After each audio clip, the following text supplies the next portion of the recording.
So, hello everybody. It is me, Demetra K, and I am sitting here with Walter, the Candle Man. It is Wealth Wednesday, where we talk about things relating to money, but we also like to start off with things that are trending.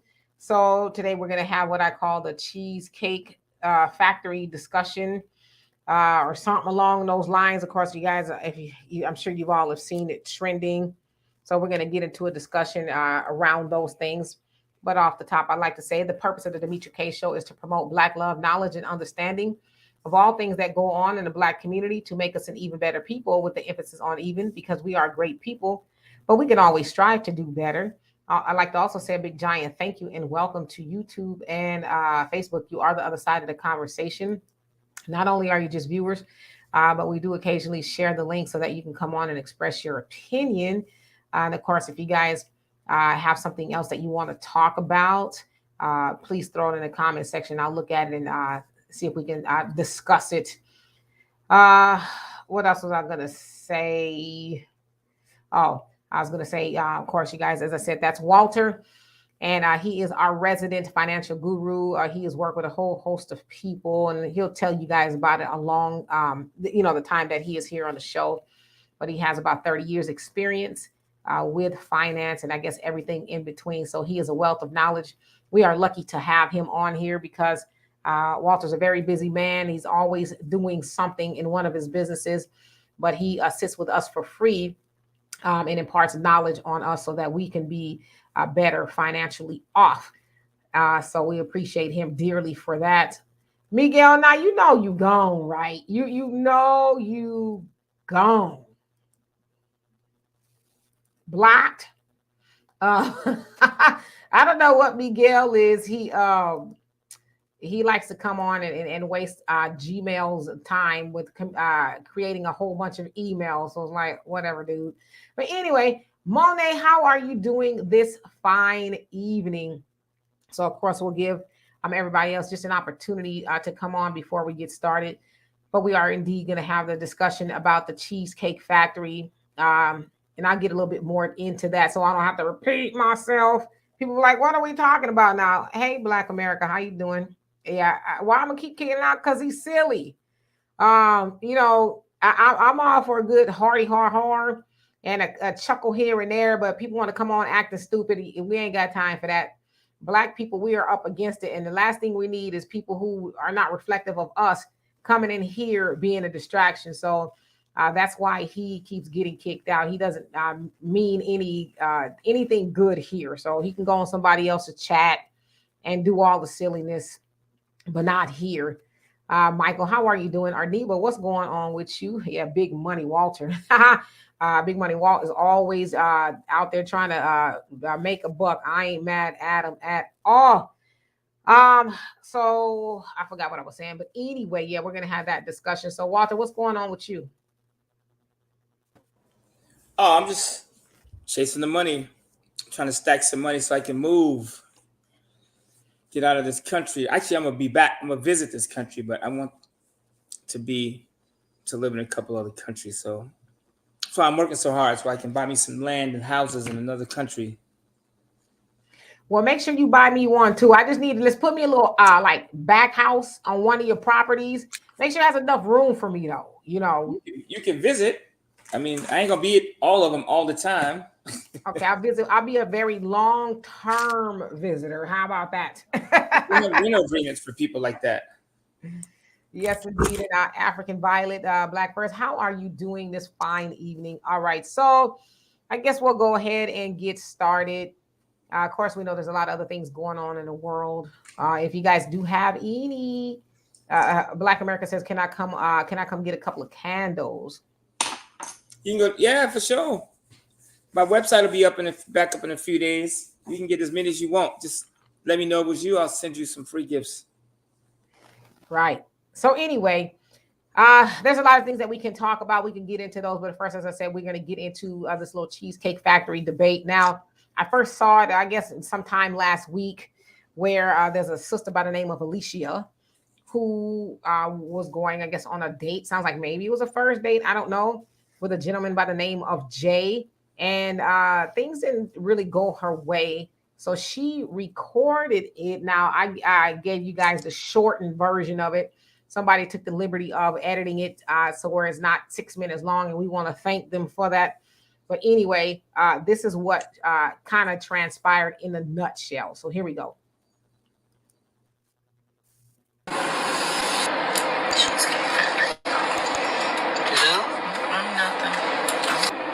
He got me at the Cheesecake Factory, y'all. I ain't getting out this car. So you expect a man to go all out on the first date? Is that right? I mean, you're supposed to. Look at, I mean... Nothing wrong with the Cheesecake Factory, right? Yes, there's a lot wrong with the Cheesecake Factory. Okay, well, Look at me. I cannot go in the Cheesecake Factory. there's nothing wrong. I will die. That's Okay. embarrassing. Then maybe we're not ready in a relationship for such a nice, fancy restaurant as Aria. Especially if I'm paying for the whole thing. Maybe we're not right for each other. But respectfully, I'm gonna just drop you off at home. There you Oh, go. no, he did. All right. So what you guys saw there, it was, like I said, a synopsis of what really happened. But basically, it sounds like Jay, that's the gentleman's name, that picked her up. And she thought they were going somewhere else. I don't know why I thought maybe something like the Aria or something like that. And so I don't know if they're in Vegas, but I know that the Aria is in Vegas. It's a very high-end, upscale hotel, if you will. And a lot of celebrities and different people go there. But he was like, nah, we going to the Cheesecake Factory. So of course she protested. She said, do you see me? Yes, we see you. We see all of you, you know. Anyway, she says, do you see me? Do it look like I want to go, you know, to the Cheesecake Factory or something like that? It looked like she'd already been. So basically, you know, and he was saying, and on the longer video, he was saying, well, you know, basically he thought the cheesecake, he had made a reservation for somewhere else, but it sounds like she was an hour late. She made him wait for an hour. I guess those particular reservations somewhere else got canceled. So he's like, okay, it's the Cheesecake Factory. And then he also kind of went on saying in that video that's longer that, and I'm paraphrasing, but he's not interested in spending that kind of money. He's kind of, you know, want to do other things with his money besides go on a high-end date or whatever the case is. And so they have been interviewed, and I forget the guy's name, but during the interview, I guess he was saying, the guy, the interviewer, that Jay has become some sort of a legend in the manosphere, and that they like how he handled her and, you know, basically didn't put up with her shenanigans and all of that. But it is also said that I guess there's some people who are like dogging him out, saying that he's cheap and, you know, this, that, and the other. So I guess we could probably speculate to who that is, but maybe, you know, it's a lot of other people. But nevertheless, there's kind of opinions on both sides of the argument as to whether he was cheap or not. And he says in that other interview that he wants to build on mutual value. So he wants to build with somebody. He's not interested, I guess, in, you know, going on all these high-end dates where people aren't on the same page. And he says, seems like they're kind of on the young side, but he says younger girls, women, I guess his age, they're not interested at this time in building. They kind of just want to hang out and go on dates and things like that, or they don't have any time to do any of that. Now, I saw a video that she did just kind of on her own, answering some of the stuff and just kind of talking about some of the backlash that she received. And she said that she only posted the video to spark a conversation, and it wasn't to embarrass him or anything like that. But she said from that point, people have tried to make her lose her jobs or get her fired. They have threatened her with harm, calling her names, you know, saying like something like she's heavy and she's not that good looking, and, you know, all that kind of stuff. And so we're going to have a conversation about that. But yeah, Jay, he basically says, I don't want to casually date. I want to date with the intention of building with somebody. So it doesn't seem like they were on the same page at all. So again, there's a lot of conversation going on Let me see who's on here first, real quick, and I'm gonna give it to you because I know you got a lot to say about this. I ain't got that much to say. Brother Reggie, how you doing? And Zarai, I hope I said that right. How are you doing this evening? And Tisha, what's going on? And African Violet says, I saw the whole video backstory. She was an hour late and they lost the reservation. Yep. Black America says, I would have made her walk. Damn. Needless to say, it doesn't sound like they went to the Cheesecake Factory either. Tisha says, I thought that was a skit, but apparently they were on another platform talking about it. Yeah, because when I first saw it, I was like, yeah, this is giving skit. But I'm like you, once I started to see more conversation about it, it's like, oh, okay, that was real. And Black America says, I hope I see her in Vegas. I bet you do. Arniba, it says, Jay showed class. And GLS, she says, ain't nobody got time for Candodonia. I don't know who that is. And then Michael says, it's better than going to McDonald's. However, the lady was too entitled to deserve something better. And Zarai says, oh, okay, so I said it right. All right. Walter, what's your opinion on what you saw and heard so far? I mean, I don't know. I mean, she wasn't bad looking. I just, based on her dress code, I would have probably taken her somewhere a little bit freakier. Maybe to my house and heated up the baby oil. I mean, she lucky she got Cheesecake Factory. First of all, if you late for a date an hour on the first date, just think how she gonna treat you on the second and third date. Like seriously, and a woman that thinks she's that cute, she's too cute enough to go to a Cheesecake Factory. First of all, in my opinion, I think Cheesecake Factory is too nice for a first date. If I was going to first date again, we'd meet at a park, we'd have some coffee, and we get to know each other. I'm done spending money on these women. And I don't know.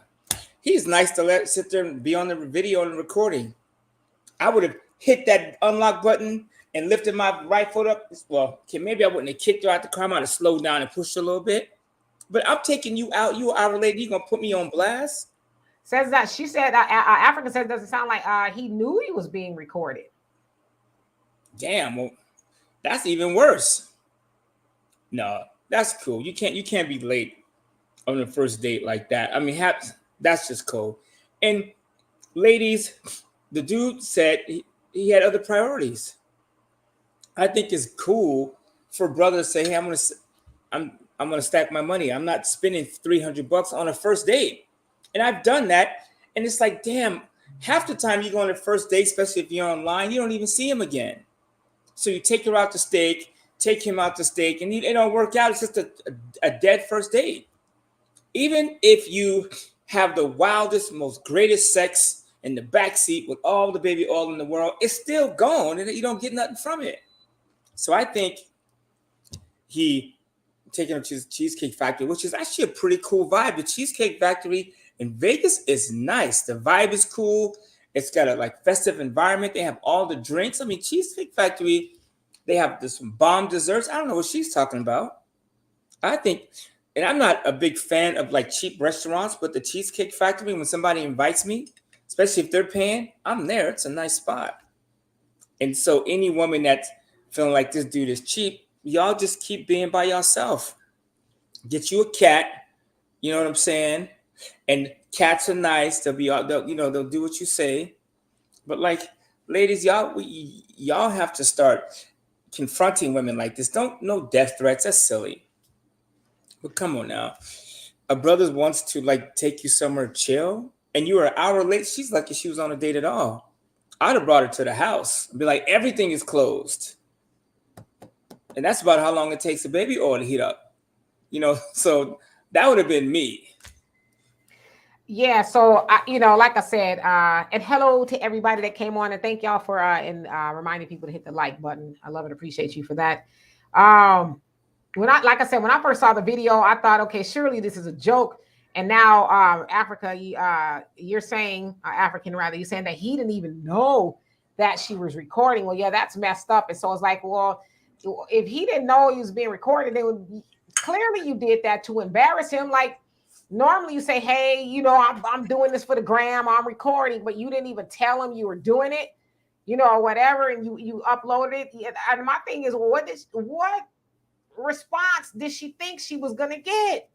That she's whining about somebody taking on a date to the Cheesecake Factory or whatever, and she talking about, do you see me? Look at me, I'm too good for the Cheesecake Factory. So when I saw it, I was like, to me, now this is just to me, and I'm not saying anything bad about him. So I really want to reiterate that. I'm not saying anything bad about Jay, but they don't even seem like they would cross paths at all. So I don't even know how they met. Maybe it was a dating app or something. I don't know. But they don't look like they would ordinarily cross paths. And so to me, when I saw them together, I'm like, maybe she trying to get a bag out of him, right? Maybe she think he a sucker, or something like that. And she finna, because y'all seen her shirt or her dress or whatever she was wearing. So maybe she thought he was gonna be, like he was gonna be really enamored with her. And I don't know, he was gonna go spend, because y'all know if they are in Vegas, y'all know, especially in the Aria and any other hotel, they got all kind of high-end shops and things like that. So my perception was, yes, she thought he was a sucker. And he was gonna be so enamored. And maybe she also thought that because he waited an hour. An hour, she was an hour late and you still waited. So maybe she thought, oh, okay, I got one on the hook. I don't know. But I think it's totally awful of her to do that.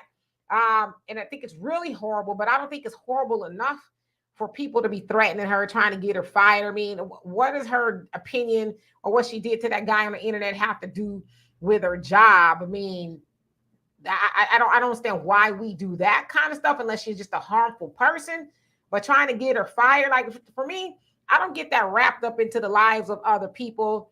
It's good that she put that on the internet so everybody else can see how she is, and I think it's a learning experience for her. And the other thing too is, I mean, I don't know how many people. I guess that's what people are doing, going on the first date with the boobs all out. I mean, it's like dang, she had almost all of them out, and it's like, if this is a first date, what are you really saying to him? I mean, can you imagine as a man sitting across the table from her and you trying to cut your steak and all you can see is cleavage, So it's like, to me, the whole date was wrong. It was so much more, but for her to think that she is telling on him, I know she's insinuating that he's cheap. And I agree with you, Walter. I think the Cheesecake Factory, I mean, it's a good first date, but there's so many other places, and I don't want to say beneath, like not good, but so many other places that he could have taken her to, because the Cheesecake Factory is not cheap, but it's not Morton's either. But I mean, I think he probably would have been better off taking her to Denny's or something like that. I don't know, a drive-through, especially when she's dressed. And I couldn't imagine any high-end restaurant allowing her to come in like that. I don't know, maybe it's different nowadays, but if I was the maitre d' or whatever, and that's some old school right there, the maitre d', I'd have been like, I'm sorry, ma'am, we got a lot of milk already in the restaurant. We don't need you to bring your jugs up in here uncovered. Go find you a jacket or something. But I don't know. So that's my personal opinion. I think she, thought he was a sucker and she was going to try to lick him. And he was like, not me. I'm saving my pennies. Now, I will take you to the Cheesecake Factory. You can eat all the bread you want because it's free, right? Eat all the bread you want. But that's about it, sister. The Cheesecake Factory is nice.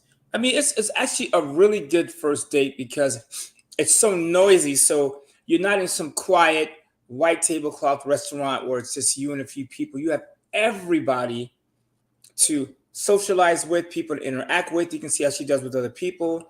Plus, if you're running late, the Cheesecake has a pretty nice bar. You can sit there and drink and relax. So I think he was doing the right thing. As far as her boobs being out, I know that's the new thing. And whatever, I see it all day. We get tired of talking about it. I mean, I like big boobs. Ain't nothing wrong with that. I don't know. I mean, it depends. I guess it depends on my mood. And I didn't really see how big her, how much they were out. I was just kind of listening to her talk. They was out like they was out like last year's fashion. And Tisha, you say, this is why I tell my kids first, getting to know you date should be a light lunch. Save those expensive dinners until you're more involved. Yeah, and so that's like your woman or your man or whatever. And I'm one of those people too. I don't even think people should drink on the first date because you want to have all of your mind there, right? All your faculties. You want to be in your right mind. You want to be able to have a clear conversation. But if you're inebriated, you probably, may say some things you don't want to say, or I don't know, So I don't think drinks should be poured at the first day. I know it's romantic and it's sexy and all that other stuff, but that's just my opinion. Like let's have some ice water, and can I get some extra lemons and some sugar packets? I'm just playing, but something other than an alcoholic beverage. But that's just me. And Ruth Tracker, and how you doing? By the way, said that was a disaster. She was courting. She was not courting material. No, definitely not. And no shade to her, but she's got a lot to learn. Arneva says everything is not closed in Vegas. Hello, JJ. How you doing? And Troy, what's going on with you? Rick, how are you doing this fine evening? And Tisha said, you say Cheesecake Factory is cool, especially in Vegas. Yeah, most restaurants are, a little bit differently in Vegas, right? They're trying to compete with all the other restaurants. So yeah, absolutely. And William says, let her walk those. Y'all, wow, she wasn't really that big of a girl. Because I've seen a lot of people say she was fat. I mean, she's not fat. She just got some meat on her bones. And she's all right looking sister. So, because I've seen a lot of commentary around her, not being attractive and, being a big girl is like, she look all right. It's like, I think most brothers would probably, mess with her if they didn't see that side of her, right? Like the video or whatever. But I don't think she's a bad looking woman. No, she's a cute girl. I mean, without her opening her mouth, she cool. Hold on a second. Hold on 1 second. Yeah. I was making pancakes. Now watch this. Dates. Watch this. I know who that is. But guess what? Make sure you make enough pancakes for this block. All right. So, and Kim, how you doing? It says she crazy to think a man going to drop $300 on a dinner. Plus, when a man telling you he's trying to build, to me, that's someone you should try to connect with, but because his mind is in the right place. But see, a lot of times people are not on the date for the long term. They're out there dating for the short term, right? I'm gonna get a bag up out of them. I'm gonna get what I can get right now, instead of saying, like you said, well, this is an insightful, gentleman. He's about building. He's looking for somebody he could do that with. Okay. Maybe he's got his stuff together. Let me see how I can fit into that. Maybe we can be a good fit, or I can become Mrs. J or whatever. But too many people are short-sighted in the stuff that they're doing. It's like, well, let me get a money grab right now instead of getting the money grab later on as his wife, right? I don't know. It's just weird to me. And let's see here. Where did I leave off? Okay, here we go. And Ruth Tracker says she will never marry. I know because I'm married. Shaking my head. Yeah, I can't think of too many men who would want to be with a woman like that. And Martin, how are you doing? Says this woman is ungrateful. Yeah, just a tad bit, right? Tisha says, and no offense, she's too big for him. Yeah, that's why. And yeah, but to me, this just doesn't seem like they would even. I don't know. They just don't seem. But then never judge a book by its cover. But it just don't seem like they would even. I don't know, be in the same place at the same time. I don't know. Michael says, this woman is very similar to my friend who keeps on canceling our time to meet one day before the event. Yeah, Michael, that's not somebody you want to continue to try to woo or to get out on a date or whatever it is. She wasting your time. Don't let her waste another moment.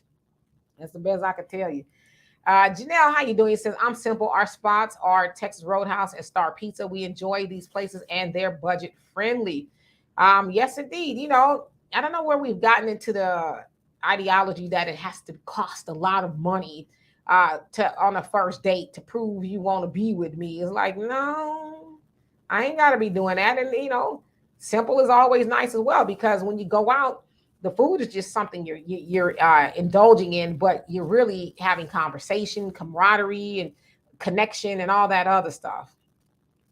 African, he says she's right. She's not dressed for Cheesecake Factory. No, not at all. It's like, ugh.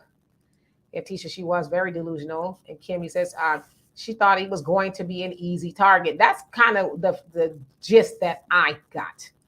And Ruth Tracker says she missed the reservation that was above Cheesecake Factory. Good. Yeah, and that's what he said. Oh, well, thank you. And how you doing, Mr. Norris? And Soto says, I'm glad you said that, sis. If a brother calls her a gold digger, shaking my head. I mean, that's the only thing I could really abstract from that is like, what are you doing here? And I'd like to see the gentleman that she's used to dating. That would be Interesting. And Kim says, women, this is not what to do exactly. And GLS, if I didn't already, how you doing? Says a lot of people trying to make Jay, I'll be this gentleman. He says, and you can still put a person in check firmly and get a little irritated and claim your gentlemanly composure. Yeah, from what I saw, he was really nice, and I guess he probably just had up in his mind, well, I'm not going to be hanging out with her like that. So again, I don't know if they went on a date or if he took her home, because it sounds like that's where he was going with, like, I'm gonna take you home. But he was probably in his mind, okay, I'm not gonna be hanging out with her, so really ain't no need to try to raise my argument with her because she ain't the one. Black America says, I told you women want top shelf all the time. That's not true. Those type of women want top shelf all the time, but there's a lot of women who got some sense. Like Janelle said, let's go to Texas Roadhouse or, get some pizza or whatever. Because I'm here for you. I ain't necessarily here, for the pizza or whatever is at the Cheesecake Factory. And our teacher says, and if you're going to a Michelin rated restaurant, her attire was all wrong. Yeah, she wouldn't have even got into none of those restaurants at all. They would say, Madame, no, I don't think so. So yeah. Arneva says, Vegas is cold blooded. I lived there for 14 years, and I think half the women there have a price. Oh, yeah, especially if you own the strip. And also, you said they met at a bar. Okay, got it. Huh? So they were in the same place at the same time. Interesting. Michelle, how are you doing? You say they're going on a second date, and he knew she was recording. I've seen women out in less. Okay, so he did know, and this is the second date. Now, okay, now it's making sense. So they met at a bar, second date, and he knew she was recording. Okay, so now we're getting to what was really happening. And thank y'all for filling in the blanks. And GLS, she says, take her to El Nino's, you stupid taco stand or something. Shoot, the tacos be good too. Ruth Tracker says, I'm not mad at her dress. We go casual here to Cheesecake Factory in SoCal unless we are coming from an event. Her friends needed to check her. Yeah, I think the Cheesecake Factory is, pretty casual, but she had a lot not going on, I guess I want to say, in regards to that.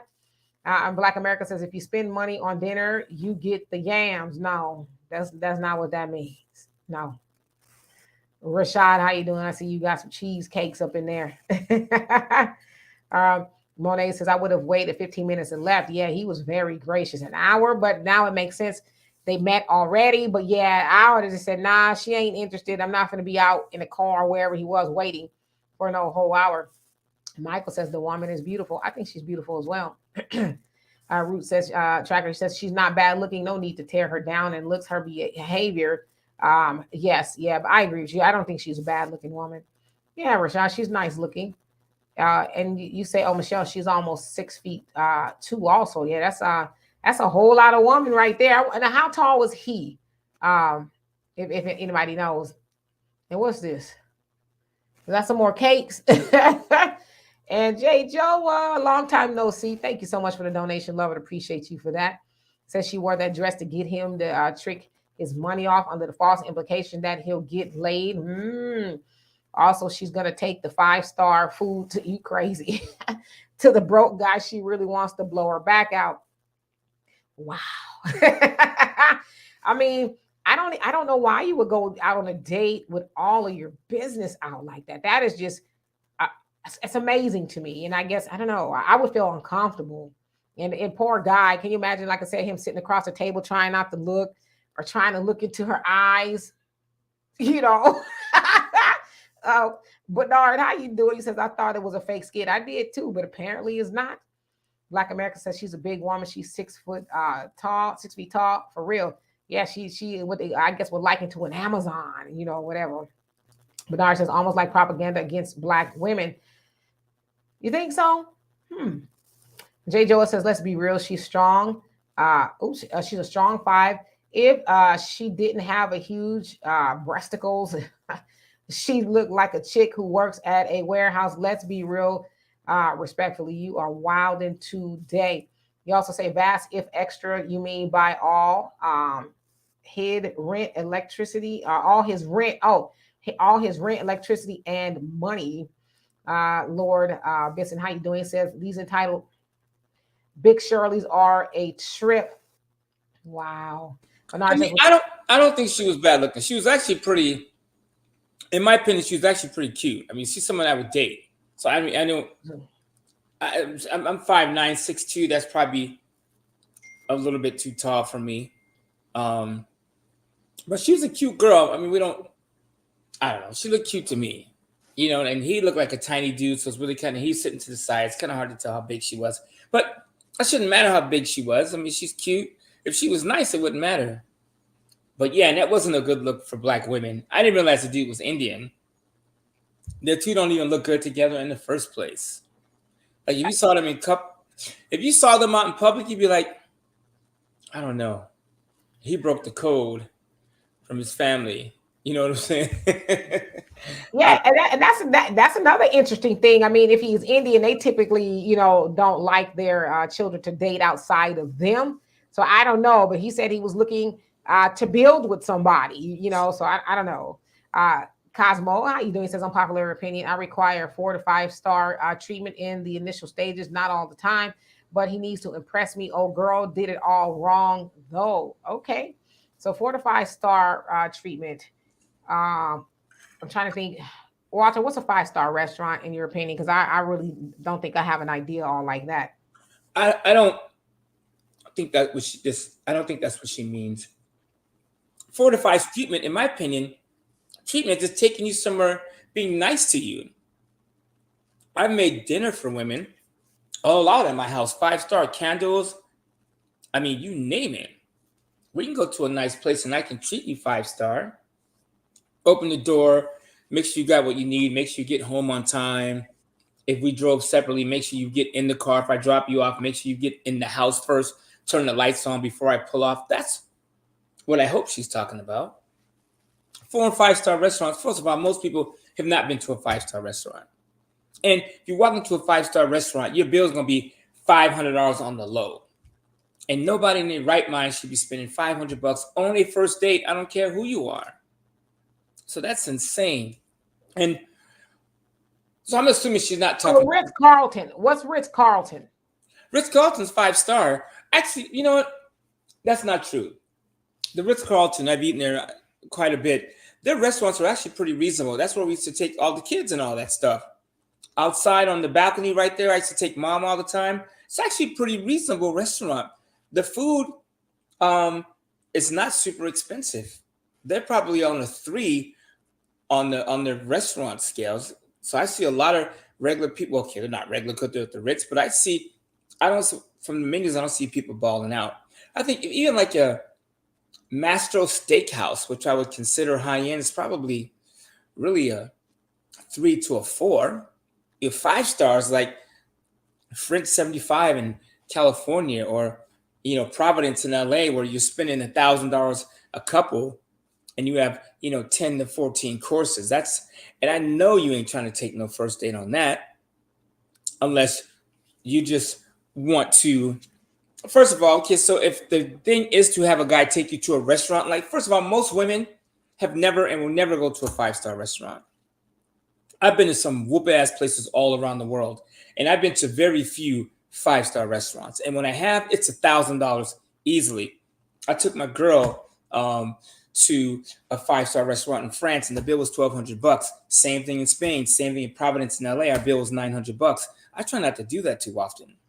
I do that to a girl that I plan on marrying or being with long term, not to some chick I just met 2 or 3 times. That is insane to take a down payment on a condo in New Orleans and use it on dinner on a first date. And if you're the type of woman that wants a man to do that, you're going to keep dating over and over and over, because in my opinion, I just think most guys want, most guys that women you want a guy that's trying to build his future. So if he's blowing $1,000 on the first date, I just think that is not rational. Maybe I could be wrong. You tell me. No, I mean, I don't know. Like I said, I have been to the Ritz Carlton a few times. But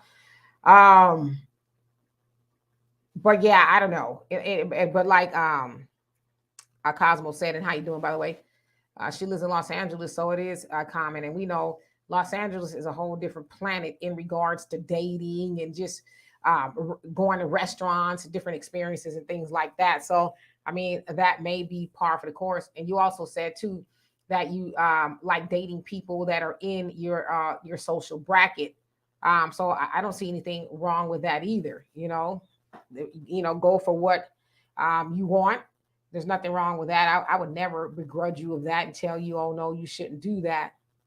Um, but yeah, I think for a first date at a 4 or 5 star restaurant, yeah, that's a lot of money. But there's some, as they say, it ain't tricking if you got it. So there's some men out there that's like, $1,000 for taking somebody on the first date ain't a lot of money. I throw that away all the time. If I think she's worth it, I'm gonna spend that kind of money. It's nothing to me because there's more. Where that came from, no problem, right? So, you know, uh, to each his own, really. And let's see here. And Tisha says the River Cafe, Brooklyn, Madame Brazier. I hope I said that right. In Paris, the Polo Barn, NYC, Caviar Russe, the Havana Room, New York City, to name a few 5-star and Michelin star restaurants. And first of all, I've been to some of these. I've been to Havana Room. Oh, here. Some of these spots in New York. I've been to the Polo Bar. And a woman walks in dressed like that, everyone looks at her and goes, oh, he's buying booty tonight. Even the hoes and prostitutes dress better than that. Damn. So no, you don't take, she's a pretty girl. She deserves to be in a nice restaurant. But you're going to go on a date? Like, do you date to impress this guy to build something? Or you just out, like you said, trying to get the bag? And ladies, if you're just trying to get the bag, ask him for the bag up front. Don't make him waste $1,000 on dinner. Get the bag. First, I like you, but let me be up front. I want this. Like, I went on a date some time ago. Sister girl, really pretty, beautiful black woman, perfect. And so we went to Market Broiler in Ontario. Regular spot. It ain't even nice as the Cheesecake Factory, but it's nice and festive. And we just met for drinks. And halfway in, she was like, oh, I really want this cute bracelet. Whoop-de-whoop. I'm looking for a guy that would buy me this bracelet. And I said, thank God my house is 10 minutes away. And we only own the first drink. I was like, it was nice knowing you. And that was the end of it. But she was up front. I want a bracelet. I was like, cool. At least, she didn't try and drag it out. So that's, I don't know. She's not getting into it. And some restaurants dressed like that, the maitre d' or the host might even look at her funny. Yeah, I wouldn't imagine that in some of those restaurants, and not all of them, they would even let her in, because I would think it would be a distraction. It's like, it's I don't know. That dress is appropriate somewhere. I don't know. And she seems like she's very busty. So a lot of that she probably can't help in that dress. But yeah, that dress I wouldn't think would be appropriate for a first date. And Sean, how you doing? He says, if you're trying to get the bag, get a job, right? And Lord Bisson, can you please leave Cosmo alone? And those are her opinions, and she can say what she wants. I see you calling Cap or whatever. You don't know her. You don't know her life or any of that kind of stuff. So please do not bully people. I love and appreciate you for that. And October Opal, how you doing? It says she has no character. And I think you're talking about the lady in the video. Yeah, I don't know about having no character. I think she definitely has poor judgment. And maybe a little bit ungracious, if that's a thing. I can tell you why she would do that, though. Because someone that's as cute as she is and walks around with her titties out is going to have guys hitting on her all day. So she can, if I was single and I saw her out walking around like that, I would holler at her. My intentions wouldn't be to marry her. You know what I'm saying? But so she's cute enough to get approached all the time. So maybe that's just her thing. Where she just like, guys hit on me all day. If she was like that on the Instagram, her DM would be full. It might be with pictures, but still. So maybe she's just used to it. She's not trying to really go out and build something. So let me ask you this though, and Tisha, I agree with you too. I don't think she knows any better either. From a man's point of view, now maybe not your point of view, but do you think that that's been working for her, even if she's trying to, just do something short term? Do you think it's been working for her, to be, on the sultry side and I the think it guys? has been working for her. And I know because I've been under that spell in the past. When you want booty and breast and booty is on your mind, you will spend money. Oh, here's 100, here's two, here's three. Maybe I spend a little bit more because you are not thinking clearly. The blood has left your brain and went downstairs. And so you spend money. It's like when you go to Vegas, you gamble. When you go to a nightclub and you spend too much money on drinks. When you are looking for fun and entertainment, and women, the desire for sex is one of the strongest impulses in the world. Men do stuff to sleep with an attractive woman, to have her, and I'm just going to put it out there. I forgive myself for my sins. But there's women that I have seen been like, I want to sleep with her. She is so fine. I just want the thought engraved in my memory. And then I'll never call her again. I just wanted it out of my brain. I just wanted it done. And I think a lot of guys do that with a chick like this.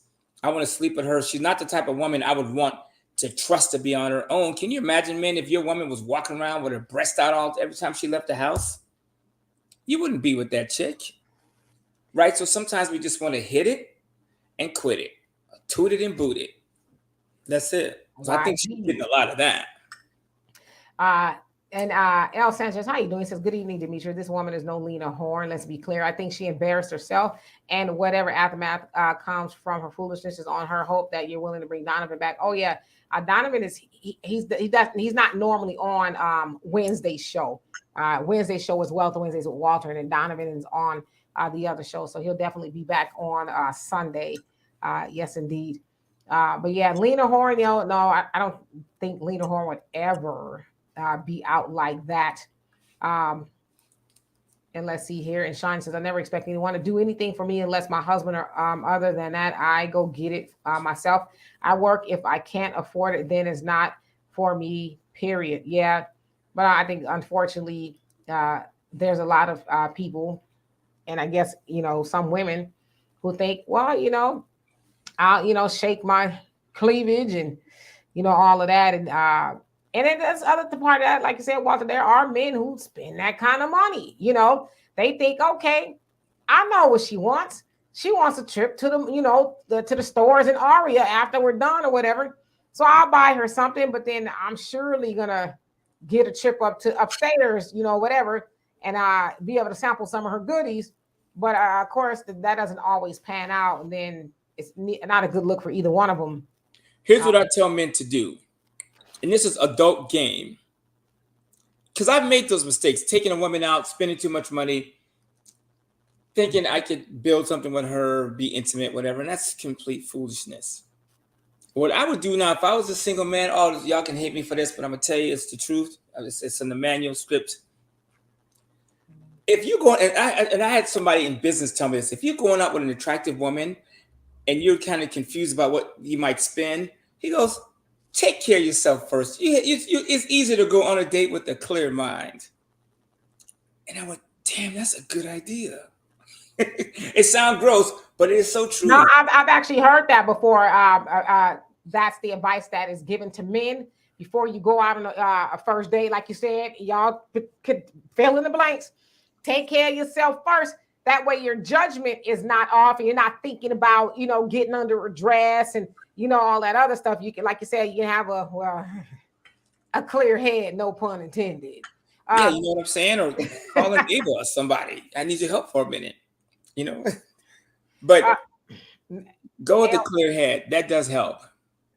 You may not go on the date at all. You may say, you know what? The whole thing was dumb. I'm not even going. Baby, I can't make it tonight. I'll use that $300, for closing costs on my trailer park in Louisiana or something like that. I'm just saying it does work, especially with the way the world is.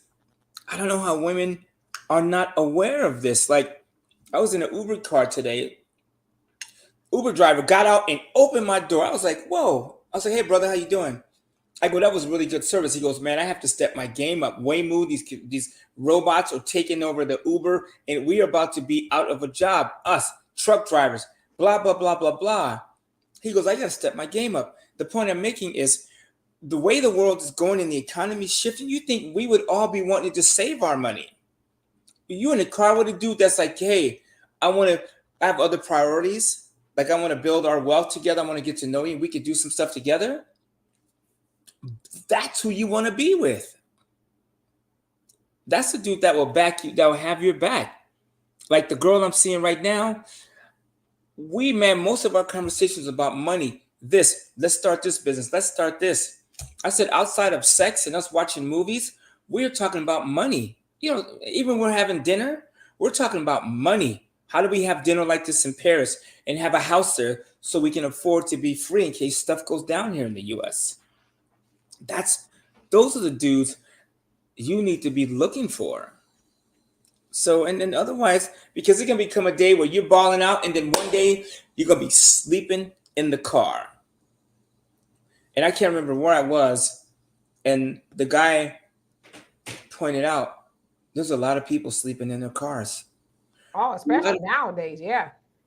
Where was I? Where in the hell was I? I think I was downtown LA. No. I was in Beverly Hills, Hollywood with Paul and Mary this weekend. And my buddy Sean and Des. And one of them goes, look at all the homeless people, how they're just building cities.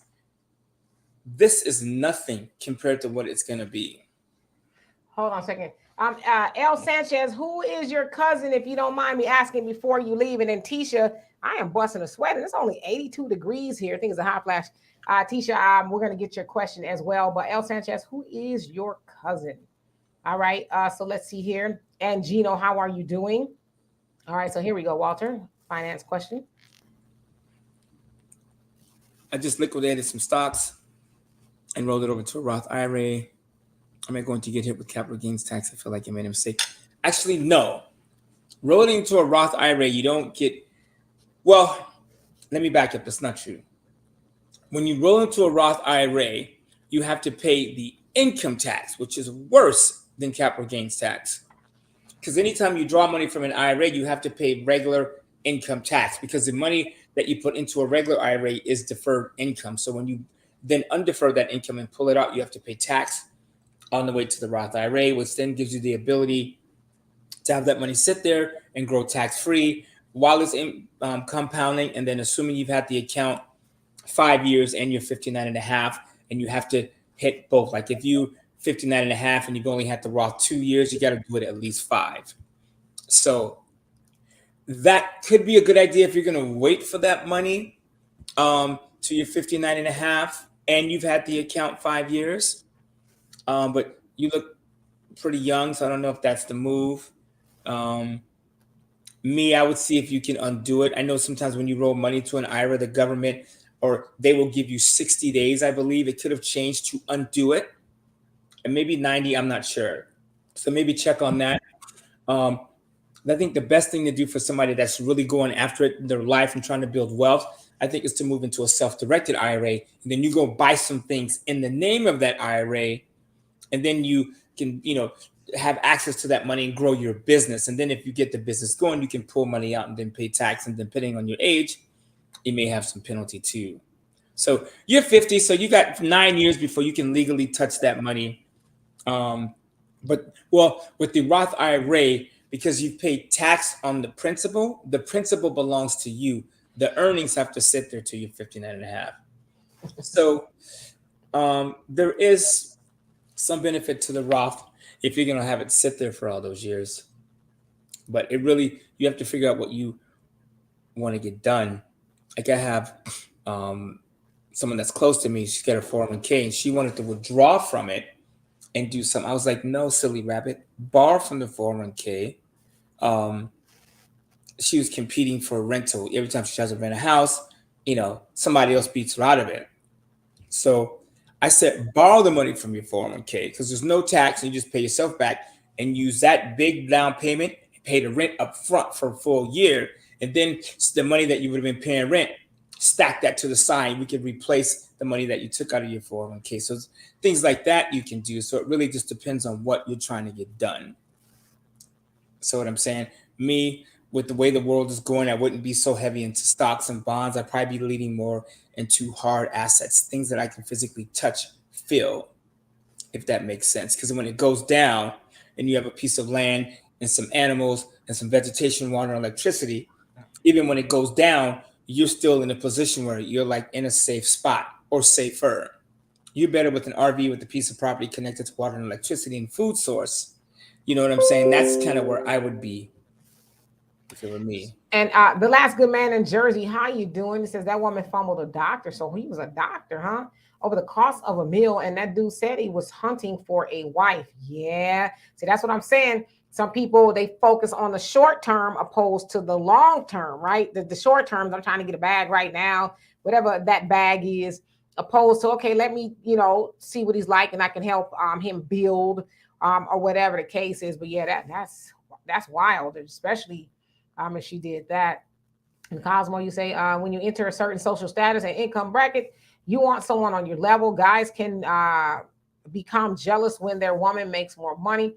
That's why some women refuse to settle for less. Okay. I don't necessarily believe that. I hear women saying this. I don't know one guy in my circle that gets mad if his woman makes more money. I have several friends now. He works, he balls, he makes money. But I would, man, if my woman made more money than me, I would be so happy as long as I'm doing my part. Now, if I'm kicking on the couch and she's bringing home more, that's different.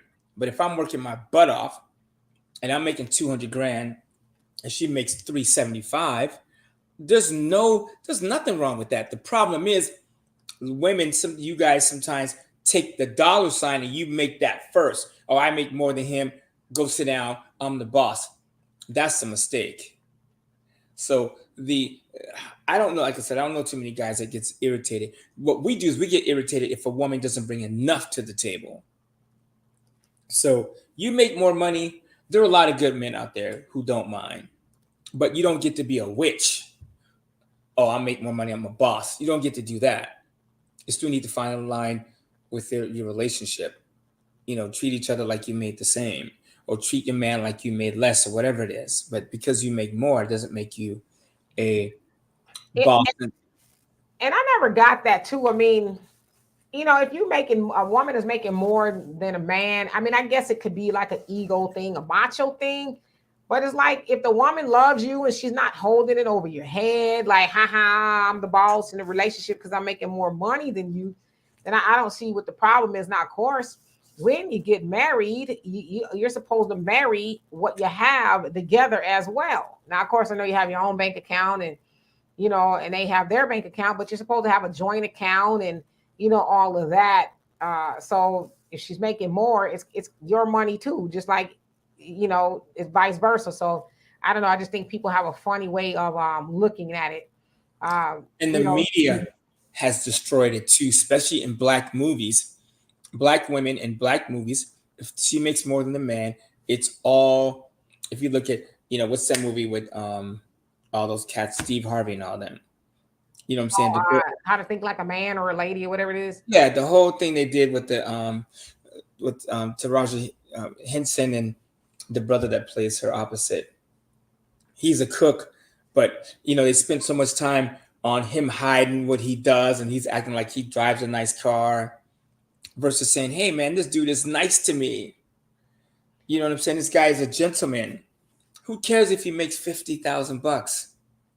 Money should have nothing to do with the relationship if both people are in a position to take care of themselves. What do you think about what Nora said? He says, with a woman, start out like you can hold out. If you can't keep doing something, don't start.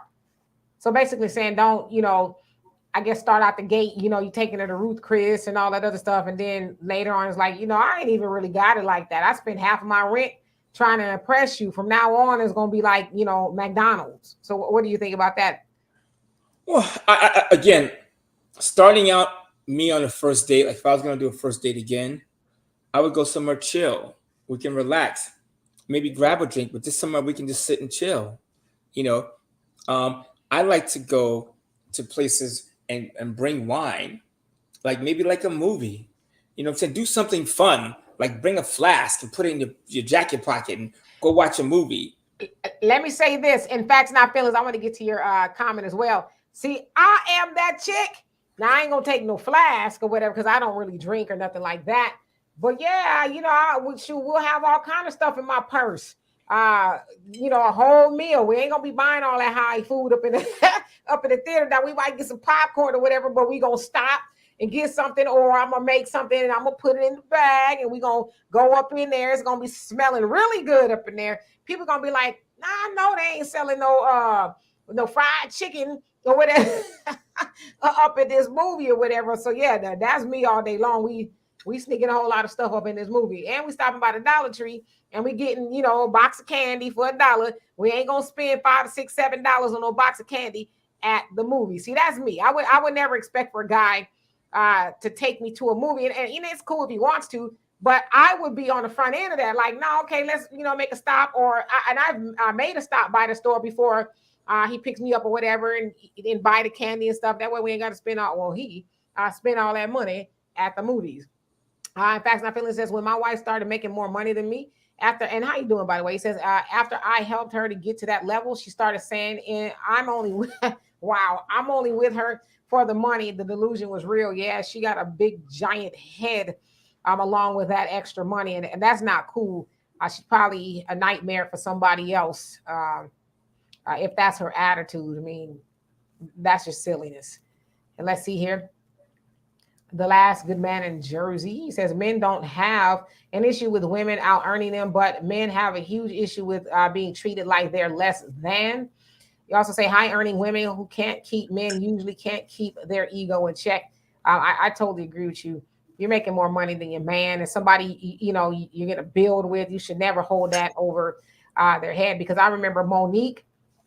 She's with a good man and stuff now, but she says all her relationships before her husband Sydney, she says she talked to the dudes crazy because she was like, and these are her words. She says, I got the biggest balls because I got the most money. You can't tell me what to do because I'm holding all the money. So she says she had a really bad habit of emasculating her husbands, which is why she wasn't with them. But when she got with the husband, now he was like, then that's what we not going to do. And so she says that's also why, because a lot of people get mad or have an issue with Monique calling her husband daddy.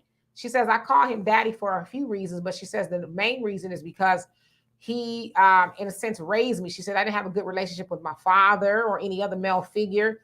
And she said, he taught me what it was like, in a sense, to be a lady and all of that, and that I didn't have to be walking around acting all big, bad, and tough, because she was making the most money. So she said that's partially why she called him daddy.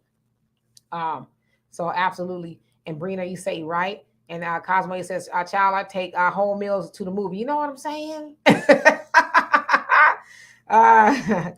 Yes, indeed, Zarai. And Ruth, you say, question, Walter, is that someone from online or someone you already met in person? Hello, Brother Jonell. How you doing? What person? I guess whoever you were talking about. I would treat them all the same, but I guess it depends too. If I know this, I guess she's saying that the person that you were talking about, did you meet them online or did you meet them in person? So I don't know. Is the girl you're with now? Oh, the girl I'm seeing now, I met through a friend, which I said I wasn't gonna do, but people have a habit of hooking you up. Oh, girl, I know somebody who's ready and he's a good dude. Here you go. That's how we end up meeting.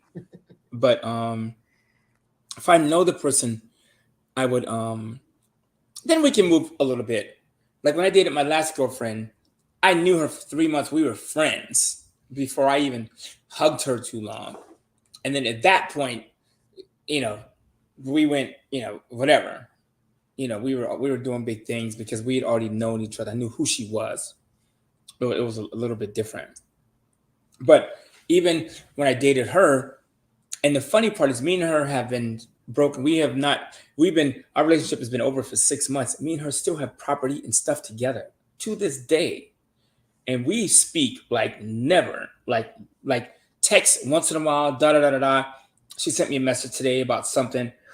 We don't really even speak, but we have stuff together. So versus, and I'm gonna switch gears a little bit, being with someone for 9 years and just it just being gone and like poof, that's like wow, what a waste. Versus leaving the situation and proving whatever you say you broke up, that's your business. Because there's two sides in every fault. But to leave the relationship with something, you know what I'm saying? Me and her pitched in, we bought property together. We invested in businesses and this and that. My candle company lit. My ex-girlfriend came up with the name. You know what I'm saying? So like, she gave me ideas right before we broke up. She's like, you should do this, you should do that, whoop de whoop, and I did all that. You know what I'm saying? Yeah, and Black America's. So for what I heard a couple of months ago, they're not doing that anymore. She said it wasn't even something they continued to do. They kind of had an open marriage for a little bit, but they closed it back up for Who's what that? Monique and her husband. So I don't know if they're still doing that. There was a comment. Let me see. I want to address. Damn. Let's see. I mean, that's their business. I mean, a lot of people just they don't want the same old cracker. Maybe. I mean, I don't know. Yeah, it's a sticky situation, literally. I don't judge it. It's their business. And where does it say that being married to one person and only having sex with that person? Where is that written in stone, anyways? It's in How to Boil Some Hot Ass Grits manual. Okay, the limited edition. I mean, I believe in that. I'm just saying, she wants to open her marriage. Cool. If they're both cool with it. Tisha, you say, I've been to some really nice places in my adult life. I swear I have more fun doing activity, sporty things. The dinner date routine gets boring after a while. See, I'm a lot like you. I like to go do things. Like I love batting cages. Have not been to the batting cages in a long time. I guess I need to try to find some where I'm at.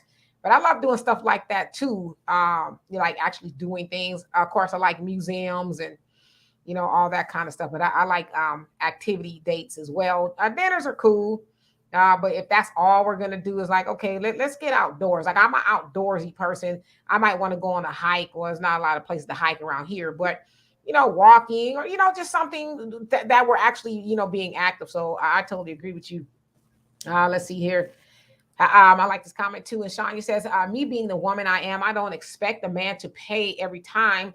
We can rotate it if I don't believe in the man paying for everything. If that's the case, how do he know he's not dating a gold digger? Yeah, I agree with that. I'm not so stuck on the man has to pay all the time either. I think, especially if somebody we're dating, actively, yeah, we should reach for our purses, at least attempt to do that. Now, if he's saying no, no, no, no, no, absolutely not, all right then. But at least, reach for your purse and attempt to pay. Hey, let me get it this time. And if they say no, that's fine. But yeah, I'm not hell bent on a man paying every time we go, enjoy a crumb or something like that. So yeah, I agree with you. Let's see here. And hello, Anonymous B. How you doing? You better believe it, Bug Horse. I bet you do. And we are glad that you do. And Michael says, Walter, how did you go from being friends to dating? Well, I mean, I don't know.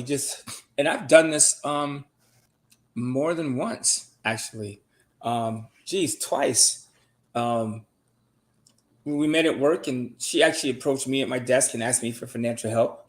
And she continued needing my help. And then, we went out for drinks one night to go over a financial case. And then, we just started talking. Before you noticed, 3 months later, we were still hanging out. So and I had a girlfriend at the time, so I really couldn't, we were just really friends. But once Cleo, once we broke up, then I was like, okay, we went out to Symphony and she put her hand in my back pocket. I was like, okay, that's step 2. And that was it.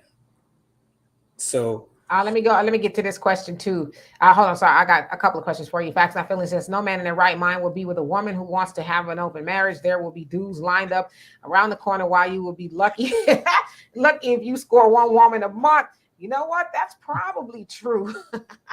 Uh, let's see here. And Ruth Tracker, I'm gonna get back to the other question too. He says, you reciprocate differently, not pay in the date.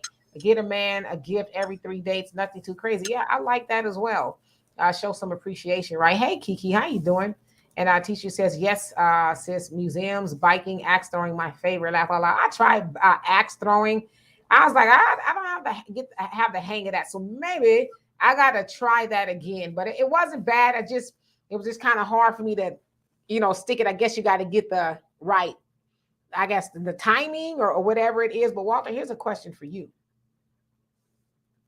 Walter, you were with someone for 9 years. You know, if you want to marry someone in 3 to 6 months. That's not true. And I hear people say that. It's not true. There's no time frame, and when you marry somebody, it's not 3 to 6 months. It could be the first week, the second. I just tell you transparency. On our third date, I proposed marriage to her in a fashion, because we dated 3 months, and we were sitting there, and this was like our third date. I said to her, here's what my marriage proposal will look like to you when I do it. I said, we'll be sitting somewhere like this on a corner at a cafe, and you see 4 Ferraris, black Ferraris, pull around the corner, all with a sign. First Ferrari, Will. Second Ferrari, you. Third Ferrari, Mary. Fourth Ferrari, me. I painted it out. And she said something to like, whew, that would be a big mistake for you. And that's not why I didn't marry her, but I kind of was like, whoa. And we just kind of started dating, and then time passed. We started arguing once in a while, and then I just lost the interest of being married. And she did say to me, we're not even engaged. Like, I was just, I don't know. And after then, I was just kind of, I don't want to say I was over it. I was just waiting for us to fix our issues, which were really stupid now that I think about it, before I proposed. That was all. But the next, if I'm going to be with a woman that I'm going to ever marry and I'm with her, I'd probably do it right away. You know what I'm saying? Like the girl I'm seeing now, I really like. She has some things she has to deal with on her own. So she's not marriage material at this moment. I have some pretty high standards, and I'm giving her a chance to come up to those. So let me ask you this. Hold on. This is a question I want to ask, but I'm asking before I forget. So hold on. What standards do you have, and what standards hasn't she met yet? Hold on to that. The last good man in Jersey says, most of the guys I know thought they're now wise, have potential in the first few months, but it took years for some of those guys to fully vet and then propose. So you're agreeing it's just, it's just kind of whenever they deem that to be necessary. And Ruchi says, not when you marry them. If you want to marry them within 3 to 6 months, 9 years is too long without marriage. But says who, though? Where is that written that marriage 9 years is too long? Because I hear people saying that, and her friends would always say, when's the date? When are you going to propose? And they would say it in front of her. And I would say to her, one, don't take advice from a single chick. Number one, because she don't have a man and neither do she. Stop asking when's the date. Me and her, maybe I could have proposed to her, sure. But we were having a good time. We had a great relationship for the most part. And that's one of the things that kind of ended our relationship, is hearing that all the time. And then it would come up in arguments and fights. I mean, it's like, listen, there's no time for me. I mean, if you want to be together 20 years, that's your business. I think people want to get married because they want to have a party and they want a reception. Being in a real marriage, like the girl I'm dating now, we're in more of a marriage now than I think most people. Me and her, I've been through her tax return. She's been through my finances. Her kids have spent the night at my house. My sister has met her. She's met my father. She's met my family, all my kids. You know what I'm saying? My grandson has been in the back of her car while me and her took him to lunch. So you know what I'm saying? And me and her are looking to buy businesses. We're looking to buy a laundromat as we speak together. That stuff is way more solid than a piece of paper and jumping the broom and spending $100,000 with some people I don't even give a damn about. I'd rather take that money for the marriage and the reception and buy a piece of property. So that is where I'm coming from as far as a marriage. And if I was going to get married to her, it would be to impress other people. Honestly, I like it the way it is right now. But to answer your question about my standards, there's just certain things. If I was gonna like lock down with a woman, you know, and I could have went about this before we started dating, but we started seeing each other, and I kind of, I liked her, so I'm giving her some chance, like to get her stuff together. Like I'm teaching her about investments, and she's not, she's like, well, I didn't know about that. I didn't know about this investment, and that kind of makes me go, but you should know. You know what I'm saying? Some things that she's let people, say about her. Like I know her mom has certain things that she wants her to do, and she has trouble telling her mom, "Hey, mom, I love you, but stay out of my lane." You know what I'm saying? That's not your business, mom. You're single, and you have been single since dad left. And you're talking about Jesus is my man, but what you're forgetting is Jesus is your man, and Vibrator is your side dude. So I don't want to take advice from you. And the list goes. It's stuff like that. Like we have a thing where I'm not going to use foul language, and I'm trying to, and it's tough after doing it for so ever. So there's certain things that I'm trying to do. I'm just going to say this, and you can judge me if you want. I have a picture in my closet of George Clooney in a mall. And every time me and her speak, I say that is who me and you are trying to be. Two classy people that have their stuff together. I don't care about the weight, the color, skin color. It's just I picked a couple that I want to emulate. So I'm waiting to become George Clooney-ish, and I'm waiting for her to become Amal-ish. Yeah, absolutely. And I see a few of y'all saying, Brina, you say, I always thought weddings are a waste of money. And Roots Tracker say we need to prep for marriage. It's definitely not the wedding. Yeah, and that's unfortunately what a lot of people do. They do spend more money, more time and money on the wedding than they actually do investing in the marriage. And that's kind of why a lot of marriages don't last. And I see a lot of you fellas in here talking about you will not get a wife from America. Marriage in the Black community, I saw someone say, is a business and all those type of things. And Buckhorse, she says she ain't gonna rob you. So and Kiki makes a good point. Basically saying that a lot of the stuff that we see is on social media. I totally agree. And you're saying that the video was a skit. I don't know if Kiki, you saw them having an interview with somebody, so it doesn't sound like it was a skit. Because I was like you, I thought it was a skit as well, but it doesn't sound like it is, unless they're just pulling a fast one on everybody. Cosmo said there was a study that said courthouse weddings last longer than the extreme wedding receptions. Yeah, I had a courthouse wedding and it lasted about 10 months. But it was already doomed from the beginning. I had no business even taking my behind to the courthouse, talking about I do to him at the very least. So, yeah. Beastly G's, how you doing? You say no prenup, no ring. So you say you got to have a prenup before before you get married. Okay, there's some people who are like that. Mike, nice. How you doing? It says True Walter. You say someone a wedding and not a marriage. Let's see here. And Beastly, you said tired of these black brothers falling for these females. Witchcraft. I don't know if it's necessarily witchcraft or it's necessarily black women, but it could be the black women that y'all are entertaining, because all black women do not behave in the manner that seems to turn you guys off. There's a lot of good black women out there, but I don't know. I just would be curious to know what type of sisters you guys are spending time with. Because I am with Kiki. A lot of this stuff is fueled on the internet. Tisha says, I'm with you on that, Walter. If people are happy with their situation, it says, why is it bothering others? Yeah, to each his own, right? And Cosmo said there was a study that suggested people who married in the courthouse stayed together longer than people with fancy wedding receptions. Yeah, I can see that. I can. The last good man in Jersey, you say Cheesecake Factory was not a skit. They were interviewed yesterday about it and confirmed that it really happened. Yeah, that's what I thought. Now, Michael, he says, Walter, I agree with you about saving money to build a business. Why do people have a hard time discussing finances before getting married? It's better to get married in front of a judge. And hold that thought, Walter. And Beastly G says feminism movement was designed by yous to break the family up and keep the black woman single at 40 due to chasing money in her youth. Ooh, that was a loaded comment right there. And Kiki says, really, I read that she admitted it was a skit.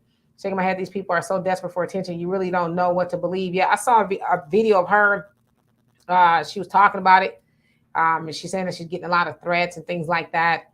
And that she was really just trying to raise awareness. She wasn't trying to embarrass him. So you're right. It is hard to tell. But oops.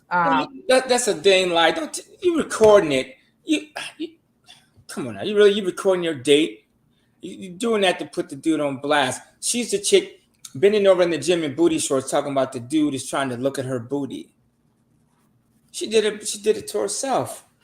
Here's And you know, she don't deserve death threats and stuff. But like, I'm not sorry for somebody that will put their Alexa, stop. Somebody that will put their personal business on the street like that. I mean, the dude is taking you out. Women, let's be honest. How hard is it to find a good dude to take you on a nice date these days? Seriously, especially with all these 305s out here. Please. The three. Oh, you mean 304? I don't think it's yeah. 305 is Miami. 304 is a whole switch backwards. Okay, now. Yeah. I mean, I don't think it's hard at all. And Walter Michael has a question for you. Walter says, Walter, I agree with you about saving money to build a business. Why do people have a hard time discussing finances before getting married? Well, I think because money is a commitment thing, whereas a marriage is not. Think about this for a second. I am more willing to date a woman, or I'm just in general as a man, to date a woman, go out with her, than let her into my checkbook on a second date and into my business. So, but I do believe if you start with the business and the goals, when the marriage and the relationship starts to sour, starts to get weak, you go, and I know the reason me and my ex-girlfriend lasted 9 years, and the reason me and her even communicate to this day is because we have stuff together. And me and her would go out to dinner. I mean, we were in Spain, and all we talked about was dinner and buying a house in Spain and investment. And like every time, half our conversations was about accomplishing something with our life because we ran out of stuff to talk about. I mean, really? You look sexy in those shoes. How many times can I say that? You know what? The water bill is due in Joshua Tree. It's your turn to get it. And the contractor is acting a fool. You know what I'm saying? And the neighbor is over there, being nosy. Like those things gave us stuff to talk about, our businesses. Or, like when we went to Texas, she was buying those homes. And I went, we were there. Like, that stuff. You saw her at the house, the lake house. We were working all night, working on stuff like that. Gave us stuff to do. So you got to start the business. And Indians, Asians, and a lot of the other races, they start with the business first. Right. And our brother Jonelle says, settle down to a good choice. And you can't settle down to a good choice with ignorance, only with the truth. Knowledge is the key to good choices. Always seek knowledge. Like that. It says, do your research, facts over feelings. Absolutely. But that's the thing, though.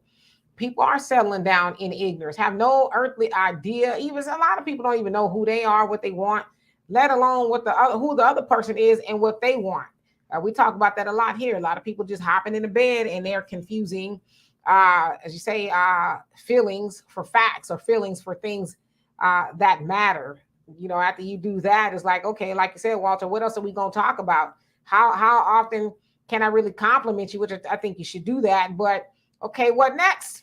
Are we moving the ball forward? Or are we just kind of stagnant? And Michael, to your question, why do people? Why don't they want to talk about finances?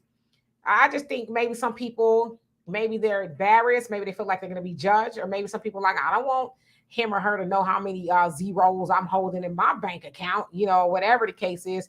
But I think if you are definitely entertaining being with that person, y'all should have that conversation so you'll know what you're working with, and I don't think somebody being in debt necessarily is a game changer, but it's like, what are your behaviors? Are you still doing those things to be in debt? Like, what are your spending habits? And how did you get the debt? Like, those conversations. But if you're not willing to have that conversation, because there's a lot of people getting sucker punched. They get in a relationship with somebody and they're like, oh man, I didn't know you had a 350 credit score. We can't finance a peanut, with that. So I just think just be honest. And if that person is going to get squeamish because of your financial situation, then that's their right, but at least you know now, right? Instead of getting into a relationship and y'all arguing all the time over money and all of that. So I just think it's just best to try to have that conversation, especially with somebody you are really interested in. Now, somebody you just kind of hanging out with, that probably ain't their business all like that. And our facts and our feelings, it says, knew a girl for years, started dating. She says she can't live without me. Okay. He says, then a dude came along who made more money and have more status. Guess what? She monkey brain you monkey branched over to that dude. Blessings for me. Yeah, see, that wasn't your woman in the first place. A woman who, would leave you for another cat with some money, or a monkey in that case, another monkey for some money. Ain't you lucky she did it right away? And she's probably not even with that guy, because clearly money drives her. But after a while, I mean, it's I want to say it's just money, like it's insignificant. But what else do you have? Money or what? Did the guy with more money, was he a good person? Because a lot of times people think if you got a lot of money, you're an awesome person. There's a lot of horrible people with a lot of money. So I'm sorry that happened to you. But like you said, blessings for you, because you didn't spend unnecessary time with her. Cosmo, you say, when the last time you've seen a white, Hispanic, or Asian male online disparaging their women? Self-hate is real. Perhaps the incels, in the chat, can seek therapy respectfully.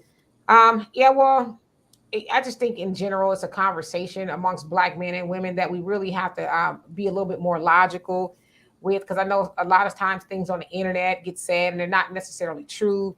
And we just got to say, how interested are we as Black people in saving our race? Are we going to do what we need to do? Or are we just going to throw in the towel and continue to engage in silliness? You know what I mean? Because we know that this whole conversation about Black women ain't this and Black men ain't that, that's really internet driven. Yeah, there's some of us who in our community that could probably improve, but that's not all of us. I mean, it's just not. And so um, I think we just need to ask ourselves, is it worth saving our community?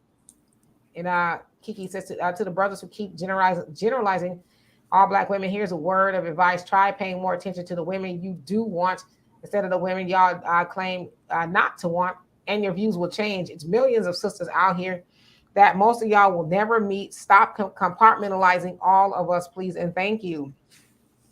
There's a lot of good Black women out there. There's a lot of good women in all races. I know a lot of good Black women. In fact, I have a lot of good Black women in my life. So I don't believe you can't find a good Black woman. I don't believe all Black women act that way. I just think it sucks to see Black women online behaving this way. I just think a lot of it goes back to just roots. When you don't have roots, you act differently. That's all. Like somebody said, do white men do this to the women? Probably, but we don't notice it. One. Two, do Asian men do this to Asian women? Maybe, but we don't notice it. I don't notice when a white guy does it to a white girl. I notice when a Black man and a Black woman go at it, because that's who I am. Let me help you out, Beastly G's. You say Black men don't cheat. Okay, you're saying Black men don't cheat, and it's like this: Black men, comma, don't cheat. That's how that's how it should be said. Men, yeah. Look, the whole cheating thing is just so wacky to me, and it's getting, the fact that we still talk about cheating is so archaic, because there's so much out there. In order for you not to be in a relationship where you don't cheat, you just need to be all in engaged. Like me and a girl I'm talking to, we talked about putting trackers on each other's cars. One, so she can know where I'm at. Let me finish. See, because that's the problem, though. And that's where women and people go. Okay, but why? Let me finish. I said, if something happens to me, got it. I want you to know where I'm at. I work late. I'm out. Like when I went to go Daddy's, I was driving. I left here at 3 a.m. On the way back, I woke up on the road. Like, and you know that long road on the 130, that could have ended up in a ditch. Yeah. Mm-hmm. So, and I said to her, so I want to know where you are at all times. If I care about you, I'm going to take care of you. And I'm going to go all in where our kids are going to meet. And we're going to be in. I need to know what the hell you're doing all the time. And you need to know what I'm doing all the time. Otherwise, I'm not going to be with you. So it's not a trust, a lack of trust or trust. Not trust. Got you. I got you. If I'm with a woman that doesn't want me to know where she's at all times, then she ain't woman material. No, And I agree neither with am you. I. I agree with you on that. I thought it was because I don't trust you type of thing, but no, I mean that makes sense. I I mean, have a trust. yeah, I have a tracker on some of the ladies that I know, like my daughter, my niece, Walter's oldest daughter, and my sister. We all we've shared our location or whatever, so we can know where we are because it is a safety thing, but it's not like I'm trying to be all up in your business. But Brother Jonelli says the key to our future is in our everyday choices. Majority of us are relating for the feelings and crying over the results of the aftermath of not calculating the thrill. Ooh, says we're doing more puff puff pass, and the results are unstable life and society. Our sexual encounters should be rooted in rationale. You are totally right. Unfortunately, a lot of people are rooted in the pleasure center, right? We all about the feel good, and not about, like you said, rationale and the things that really matter. But I just say stay away from people like that. Stay away from people who are always about, the kiki and the ha-ha, because when it comes down to brass tacks and trying to do something serious, then those people tend to tuck tail and run, because now it's getting too serious. I was just here for a good time, not a long time. Ruth Tracker says we are the most unmated race, 8 out of 9 out of 10. Oh, wow. Yeah, I totally believe you. He says first we must deodorize our ideas of love. Yeah, you're right, because a lot of people don't even know what love actually is. In The Last Good Man in Jersey, you say that depends on what you mean by don't see. I don't see black men and black women arguing in real life, but I also don't see them in relationship with each other, so it's visible. I guess too, it depends on where you are. You're in Jersey. I'm in Texas, Houston. So I see a lot of black couples because I think there's a lot of black people out here. So I think it just probably depends on where you are. But I see, actually see, I want to say I've seen more black women with white men or other men out here. Is maybe just that's what I've seen. I'm not saying that's what it is, but so yeah. Let's see here. And S. Lavarden, I hope I said that right. How you doing? He says, I only really seen this gender war online. Yeah, same here. And Buckhorse, she says, if they from the hood, be careful. You crazy. Zariah says that's too much. In fact, not feeling. She said, the only black men who cheat are the ones who have lots of options, the top 10%. You'll be surprised the ones that's scraping about them of the barrel be out there giving all the women they can a little 2 minutes of fun. As you say, is tracking necessary? So the way Walter explained it, yeah, I think it's necessary. But if and I think definitely you should tell people that you're tracking them, right? You don't just put something on their car or whatever and just be following them around. But if you have an Apple phone or something like that, it'll tell you that you're on in something or near something that has a tracker on it. So you can't really get away with it too much nowadays. As Ariah says, buy a Tesla, best security features available. Yeah, Teslas are nice. In fact, not feeling says the bottom 80% of men are just happen to have access to regular sex. Yeah, I don't know where you're getting these statistics from, but nah, it's those men all the way at the bottom, at the lower quartile of life. They out there getting it in with everybody too. Antonio, how you doing? He says all men cheat and all men don't cheat. Well, which is it? Last good man in Jersey says roughly 25% of men cheat if you believe the stats. Okay. Well, how do we, when in regards to cheating statistics, how do we really know? Because is everybody telling the truth? Do all the people that's cheating say, hey, I'm a cheater? I do it as often as I can. Some people probably like, well, I'm taking this to the grave. So how do we really know, right? And Brina, you say, I'd rather know than worry. The worry is too much for me. Yeah, especially with technology. But of course, make sure you letting people know you doing that, right? And Beastly Gigi says, men think with their little head, women think with their heart. Yeah, and that's kind of the problem on both ends. Thank you so much, Beverly, for reminding people to hit the like button. And OG Patricia say, greetings and salutations back at you. And the last good man in Jersey says, but almost 25% of women cheat too. So it's balanced. Yeah, well, who they cheating with?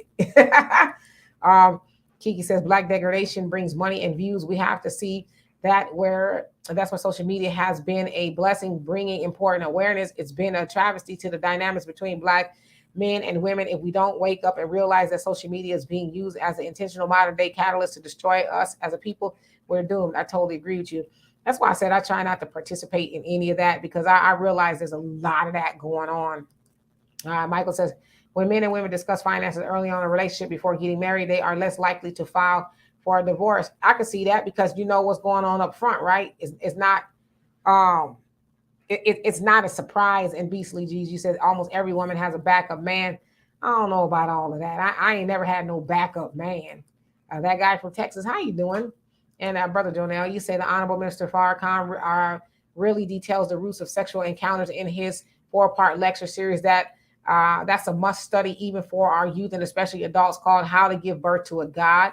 Watch via YouTube or store finalcall.com. Some people just want sex minus any responsibilities.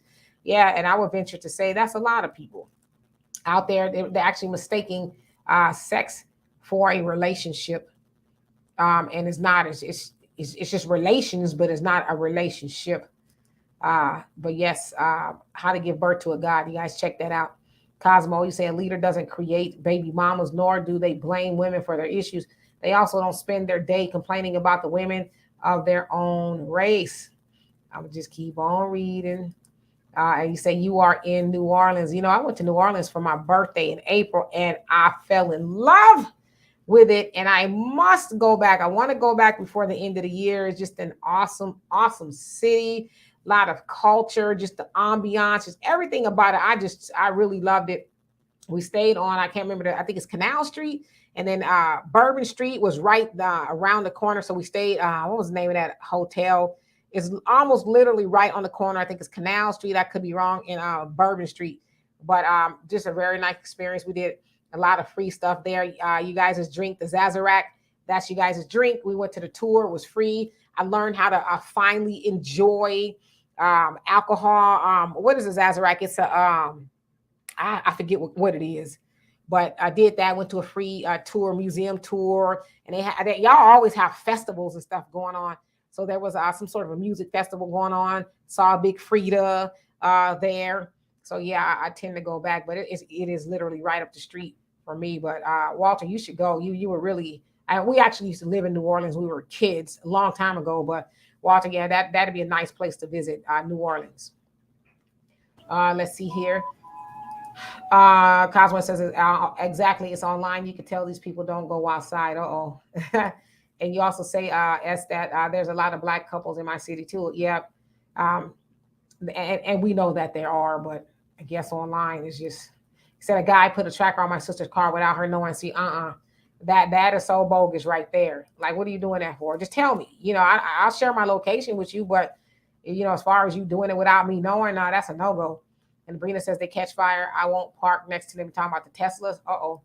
And Michael says some husbands hire private detectives to spot their spouses for alleged cheating on their husbands. But depending on what state you live in, some of them are no fault states, no fault divorce states. So maybe don't matter. And Antonio said all race of men cheat. Absolutely.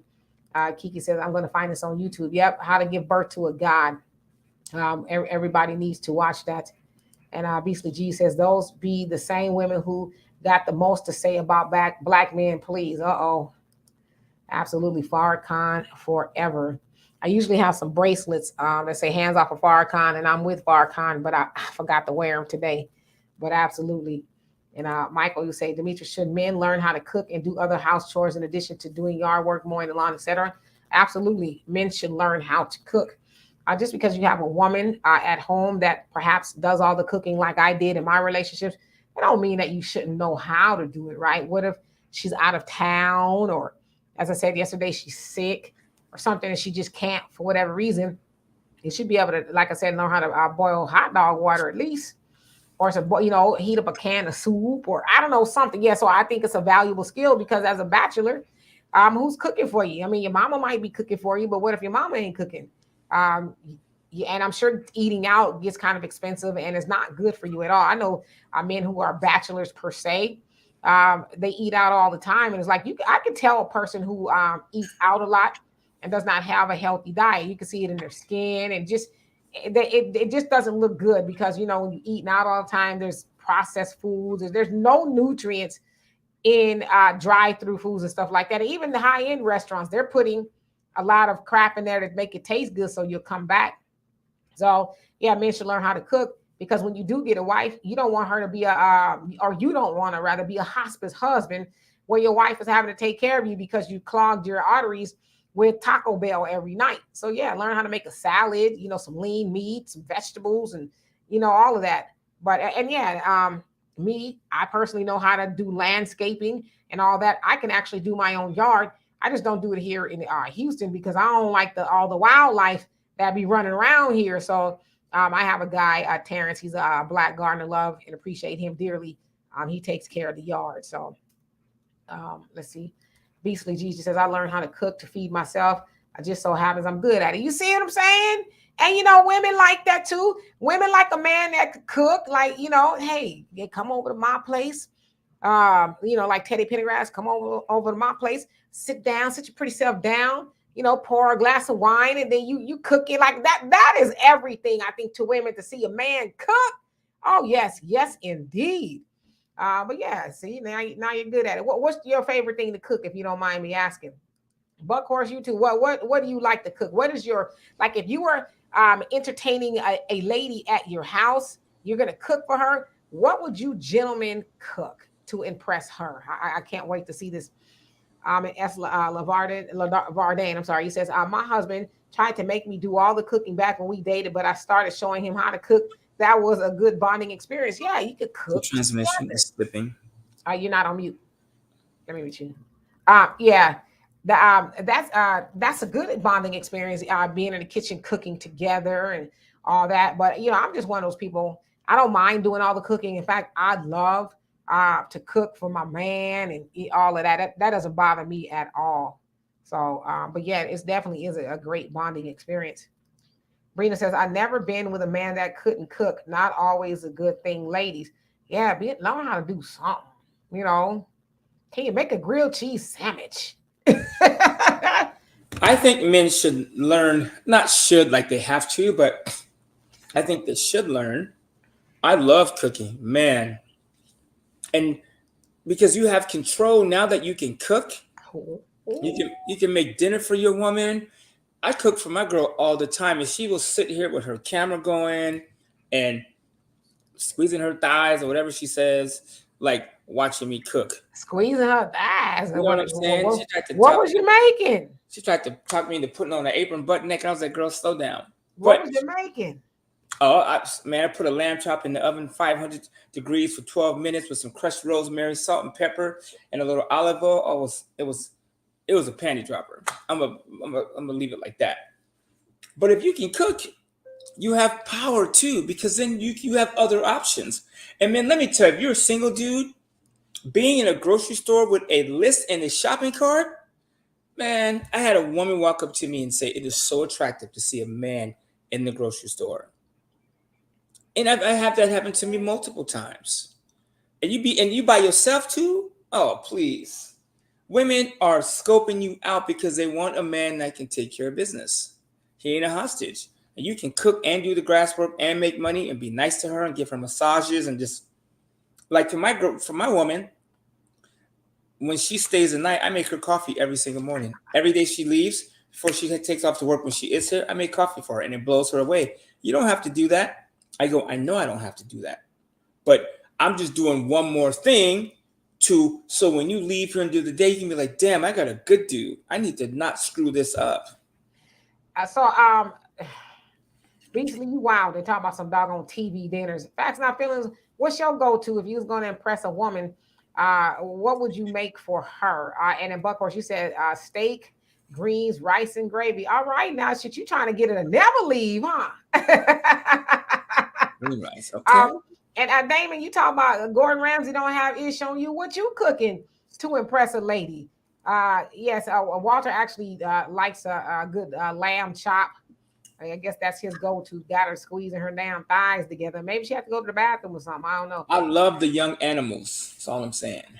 Zariah says, I know the basics and how to use a cookbook. Laugh out loud. I just go to GFS and a Sam's Club Laugh Out Loud. Well, shoot, you got a cookbook and you follow directions, you can make anything. But You really can. yeah, YouTube, they'll walk you through it and all of that. So there's no excuses now. Let's see. And Mike says men should be self-sufficient, laundry, cleaning, cooking, etc. Absolutely. You should because you may get married to a woman one day that could do all that. That don't mean you just sit on your hands and don't do none of that until you get married. No, learn how to do all that. Uh, and Brina says, Demetra, they cook better than me and love it, but it's not always healthy, is what I meant. Oh, okay, got it. Yeah, the unhealthy stuff is cute every once in a while, but if we trying to be here for a minute, we should do our best to eat a little bit more on the healthy side. And Rob, see how you doing, especially if you're on a special needs diet. So you talking about the processed food and the fast food. Yeah, it does cause people to be obese. And the last good man in Jersey says, I like this content, even with the trolls in the chat. Subscribe and looking forward to the future content. Well, thank you so much for being here. We love and appreciate you. Yeah, we try to keep the topics interesting. And I'm going to start sharing the link again so y'all can come up and, speak your mind and all of that. But thank you for subscribing. Facts Not Feeling says, I can. Okay, here we go. I can bake chicken, fried chicken, beef stew, greens, can make all kinds of pasta, shrimp dishes, scallops, seafood, rice, stuffed, baked clams. All right. Okay, now. Yeah, she might not want to go home either. You cooking some of that stuff. And Valencia, how you doing? Says, I think the food in fine dining restaurants tend to be higher quality, though. It depends on the restaurant, how good the food is. That is true. I think it's higher quality. But, what we don't know is all the butters and the salts and the fats and the sugars, all the stuff they put into that high quality food to make it taste good and to make it come back, right? If you look at some of the caloric intake and the nutritional facts or the lack thereof in some of that food, you'd be like, oh, wow, I ain't gonna be eating here like that no more. Beasley Grace said, buy her some McDonald's and put it on a fancy plate. She might like to eat that, but if you want her around for a while, you might not want to keep feeding her that stuff. Facts Not Feelings also say grilled stuff, lobster, butter glaze. And I see you showing out now. All right, Michael, here we go. He says, I can cook filet mignon, barbecue, baked salmon, fish. All right, see, ladies, I hope y'all paying attention to this. These men, they not just getting no macaroni and cheese out the box and cutting up no hot dogs and putting it in there. They are cooking some real stuff. Here we go. All right. And Cosmo says, I don't care about a man knowing how to cook. Being able to fix things and tend to the yard and cars and sex here, in my opinion. See, I like all that too. I like all that, and I told y'all once before on here, I learned how to do the yard back in the day, like when I was in my 20s, or actually my 30s at this point, because I had bought my house then. And I was with a guy and he would cut the yard, but he would do it when he wanted to do it. And I'm like, dude, it's like a jungle out here. It needs to be cut. So he didn't cut it. And I figured out how to do it. I figured out how to rev up the lawnmower. It was kind of hard. And when I figured it out and I got to moving the lawnmower, I was like, I don't need him. And our relationship went downhill because it's like your biggest mistake, and I'm talking to him at the time, was me learning how to do the yard because you was too lazy to get to it. And I tell you, when I tell you I can do a mean yard, hedging the bushes and what do you call it? Edging the line and all of that, growing grass. I can do all that. I just learned how to do it because, dude was like, I get to it when I want to. It was like, all right. And let's see here. Okay, Michael says I can cook filet mignon, barbecue, curry, chicken too. Y'all, whoo. And Soto says, I cook something good, then I let her watch me clean up the kitchen. Now, see, that's what I'm talking about. Get nice and sudsy and there's soap everywhere. All right, let me stop. Yeah, and you can do those things. That way she is mentally prepared to perform her duties. You know what I'm saying? She's well rested. Yes. What headache? I ain't got no headache tonight. And Brother Jonell, you said, this society raised men to be dependent, and us all in stereotypical limits. A man should know how to cook, clean, etc. If you know how to maintain and survive without a spouse, imagine how great relating will be when you get one. I thank Allah I was raised to do for self, cook, wash clothes, clean, etc. I don't depend on the woman. Self-empowerment only adds to a relationship. Yeah, exactly. When you get with a woman, it's nice for her to know, hey, he know how to do all those things, right? It's just not totally, I don't know how to do any of that kind of stuff, So Yeah, I think a man should be self-sufficient. I mean, what you gonna do when you're by yourself? Like, I don't know how to do these things, or I don't know. Yeah, I definitely learned, right? And and Damon. Ladies, if you have a man that does this, you need to step your game up, because a man that does cook and will clean and do some of those things, and you need to raise the bar too. I don't know what that is, but you need to find something to do, because a dude that does all that, does the yard work, does change the faucets and cooks and cleans, that dude is busy and he is a tired man. I speak from experience. So there's other things that I need and I want and desire. So you need to be able to come to the table with those. Because one man that can cook, clean, and do the yard work, like, that's a lot of work. And bringing home the bacon, it's you never get a break. And you've been in my house when I have Mhm. people over, I'm cooking. It's like sometimes I barely even get food. It's a lot of work. Yeah, and Walter, for those y'all don't know, Walter's my brother. Walter, when he cooks, I'm telling you, this dude, I mean, he is like, because he'll go out to restaurants and stuff. And he's like, oh, I can make that. But he makes fabulous salads and like I said, lamb chops and what's it, wagyu or however you say it, steak. Wagyu beef, baby Yeah, wagyu. beef, like all of that. He like puts on. He does all these little side dishes, and like he's just a fabulous cook. And one of his sons, Miles, he's a fabulous cook as well. Him and my daughter are the only ones that know my mother's recipe to fried chicken. They paid attention when she was making it. But yeah, and my daughter, whoo, that heifer boy, she can burn. I'm like, man, the young man she get with, oh, he gonna be a lucky guy. I mean, my daughter, she can burn, she can bake, all of that. So yeah. And Damon, you say you smoke meat. See, yeah, man, I know I'll be put on a whole lot of LBs with some of y'all. My daughter's father is a chef, and when we got together, yeah, especially when I got pregnant, I was like 217. I was 217 when I delivered from all that cooking that he was doing. It was crazy. And Beastly G, you say the sexy reds of today will be the grandmas of tomorrow. Yeah, we need to change the trajectory on that completely. And Michael says, when men and women cook together, they are more likely to communicate better and maintain good marriages. I totally agree with you on that. Yeah, Walter, I agree with you. Women should learn how to be industrious as well. For whatever reason, he can't do the yard. We should not be so fixated on, well, that's man's work. Even though I'm the one of those type of women, I don't even like taking the trash out. Like I said, every time I have to do it, I'm like, damn, I sure wish I had a man around here to take the garbage out or whatever. But yeah, we should at least know how to do those things. I and my daughter very handy. I tell y'all, we could fix broken windows. As I said, I repaired the AC a couple months back when it was really hot. So yeah, there's a lot of things you just learn how to do, especially if you don't have a man around to do those things. So yeah. But anyway, Beasley, you crazy talking about some save the kids. Yeah, we need to change that. We should not that the sexy red now that I don't think that'll be the norm. I think sexy red is really put out there to kind of throw off the mindset of black women and girls. She's definitely sent. Like I said, I think she that people call her industry plant. I think she's an industry assassin, where she is sent to assassinate all the goodness in black women and impressionable black women and girls to sell all the degradation, low hanging fruit.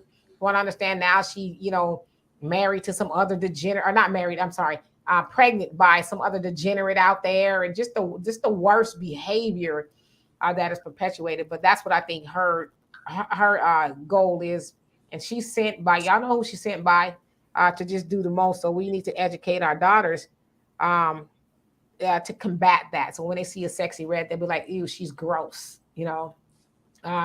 Facts Not Feeling says, to all the women that don't care if a man can cook or not, you might not care, but the next woman does, and she will snatch him right out from under you. Yeah, it's not a deal breaker if he can't cook, but like some of y'all said, you're willing to learn or whatever, and that's good too. Yes, a jack of all trades. I think most people should be, to some degree. You don't want to wear yourself out, right? But learn how to do something. Yes, indeed, Buckhorse says, I was raised by black women. Absolutely. Self-reliant is a key, Damon. And Brina, you say exactly. And Zariah, you say, yep, sent by the powers that shouldn't be. There you go. Who is So yeah, Simply Red? I mean, I guess I can look it up. child. Okay, have you heard Walter? So y'all think I'll be out of the loop? Walter is really out of the loop. I envy Walter. Here he is talking about who is Sexy Red. Wouldn't that be wonderful if we didn't know who that was? But she's some so-called rapper. She's horrible if you ask me. She runs around with red wigs on, and she says the most disgusting things. She has a song called Pound Town. Pound Town. She says my stuff is pink and my booty hole is brown. Pound Town. Oh yeah, she kind of took over where Sweetie left off. She worse than Sweetie. She talk about making lip gloss lines named after venereal diseases and just the worst stuff you could think of. She says, and that's why I'm like, there's no way that somebody saw her and say, "Oh gosh, I should sign her." She's definitely an industry assassin. She is out there to do the job that all the other stuff that they've sent to do has not worked, and they know, especially now today in the age of the social media, and a lot of parents let their child or their children be on social media without any supervision. They know they'll be on TikTok, and because if you're ever on TikTok, you're scrolling, and a lot of times you don't have control over the next video that'll come up. So a Sexy Red might come up, or somebody is doing a dance routine with her song, and so it's by design to get to them. Which is why I say, we as people can't control Sexy Red per se, but we can control the influence that she has over our children. I tell you guys, my daughter's 30. But if I had a younger child, they would not have all those apps on their phone. If you need a phone, you're going to have it to talk, text, call for a ride or whatever. But you don't need to be doing all that. And if you are going to be doing all that, I'm going to be, monitoring you doing that. My children, when I say my children, that I raised, my daughter, 2 nephews and a niece, when they were younger, that's when Facebook came out. And so I wasn't necessarily on there at that time. But I heard a lot about Facebook. I said, yeah, y'all can have Facebook, but I need all of y'all passwords. And, a couple of them like, nah, you don't need, then you don't need to be on there. Because if you don't want me to have your password, that means you probably on there doing something you ain't supposed to be doing. Now, I never even looked at it, but the fact that I had their password and they didn't know if I was going in there or not, then, I think that prompted them to act just a little bit more well behaved. But parents don't do that anymore. I mean, we see toddlers with cell phones, and they're on all these apps and stuff. It's like, why would you? Some of these kids, have y'all ever tried to take a cell phone or a tablet away from some of these children? It's the equivalent of being addicted to crack. I mean, they're just they go nuts when you try to take it from it. And I'm like, see, if I was a parent and I first saw my child do something like that, that would ring an alarm for me. Like, okay, no. You coming up off the cell phone and the tablet. You don't need to be on there. And if you need to be doing some learning stuff, then yeah, maybe I'm going to sit with you or whatever. But no child should be unsupervised with a phone at all, or none of that stuff. Like, why? Like, to me, that is one of the most irresponsible things that you could do as a parent, and just give you, because being on the internet, it's called the World Wide Web for a reason, right? Because they have access to the whole world and just about anything in it. And the web part of it is they end up getting trapped into a lot of things they're not supposed to be getting trapped into. And so what you're also doing as a parent, you are giving over your children's mind to people and things that they don't know. So those things become more influential to your child than you do, which is where you bring in a Sexy Red or any of these other degenerate rappers out there.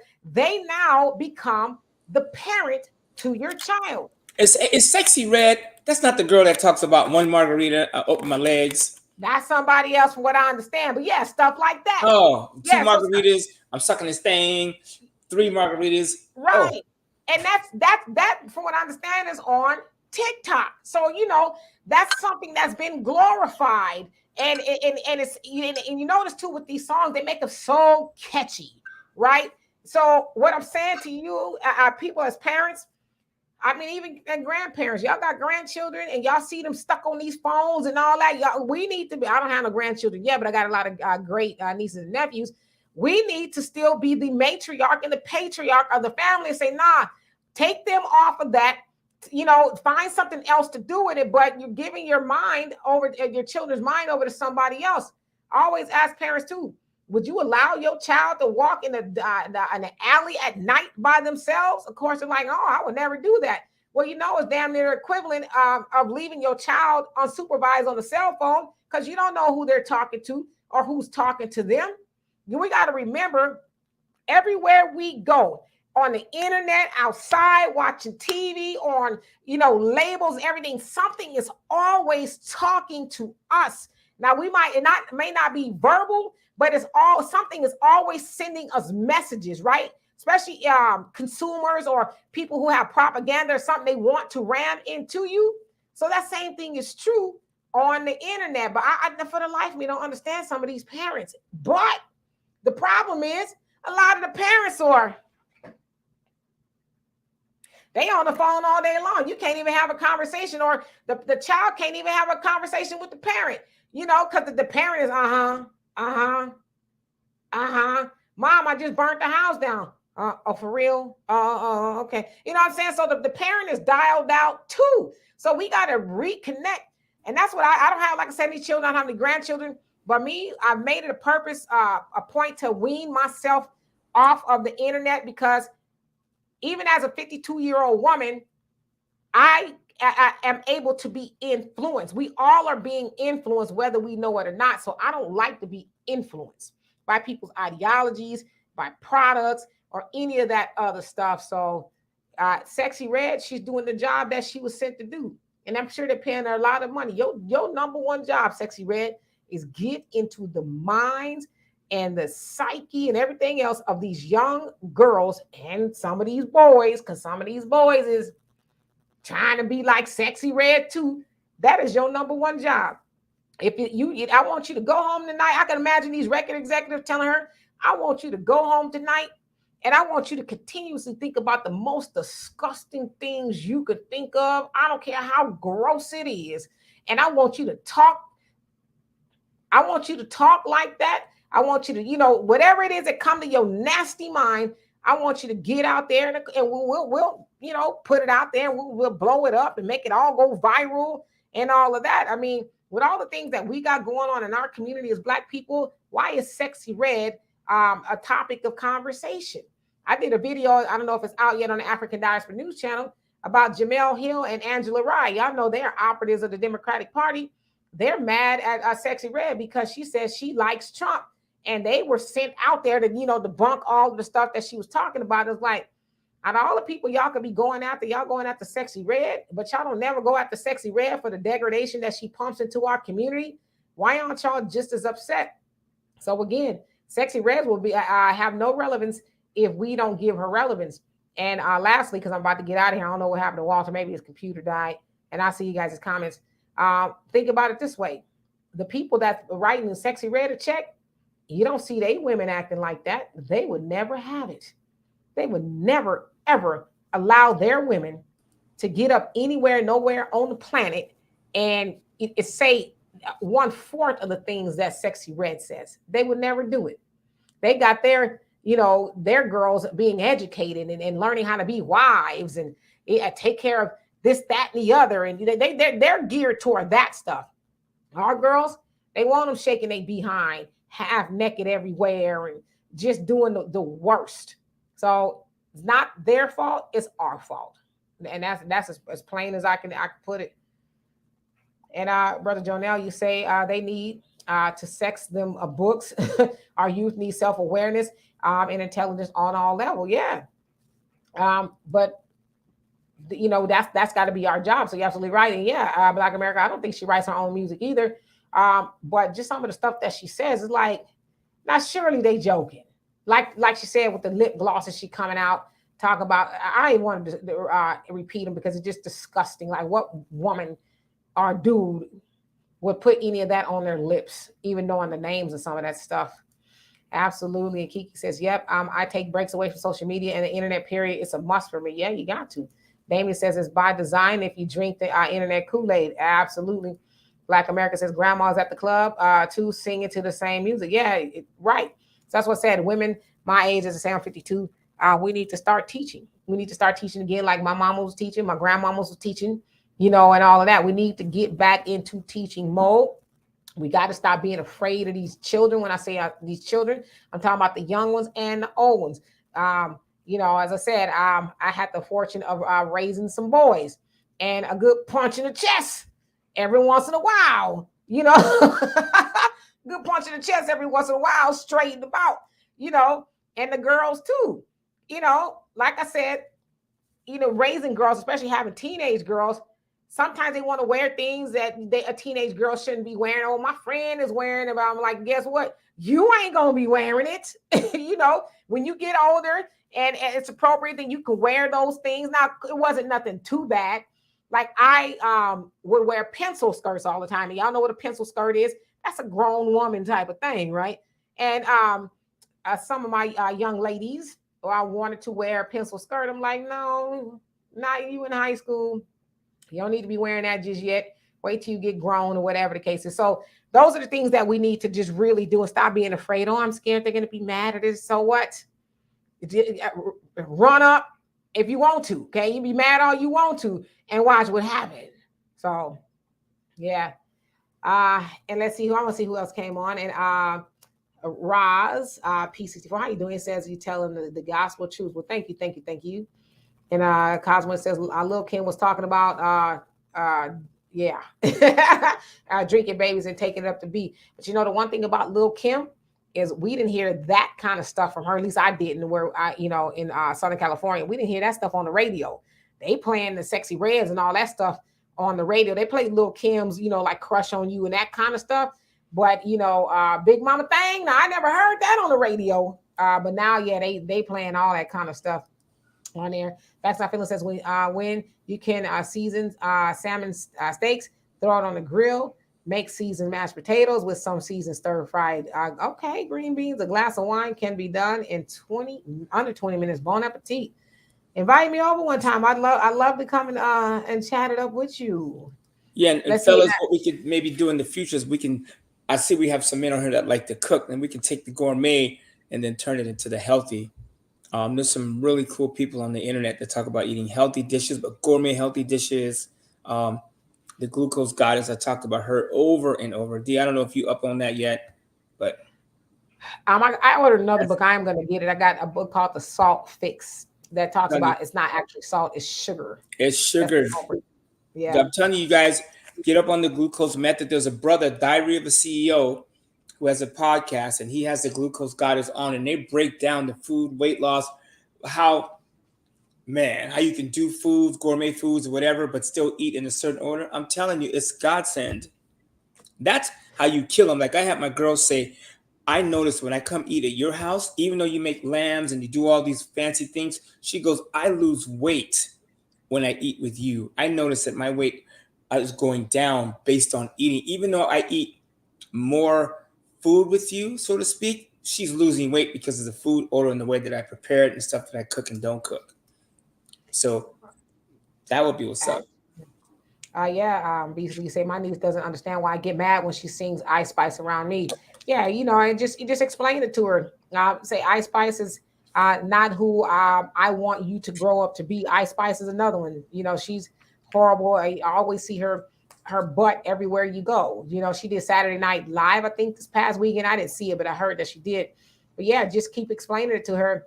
She is not who I envision you to be. In fact, I want you to be the opposite, and just give her reasons why.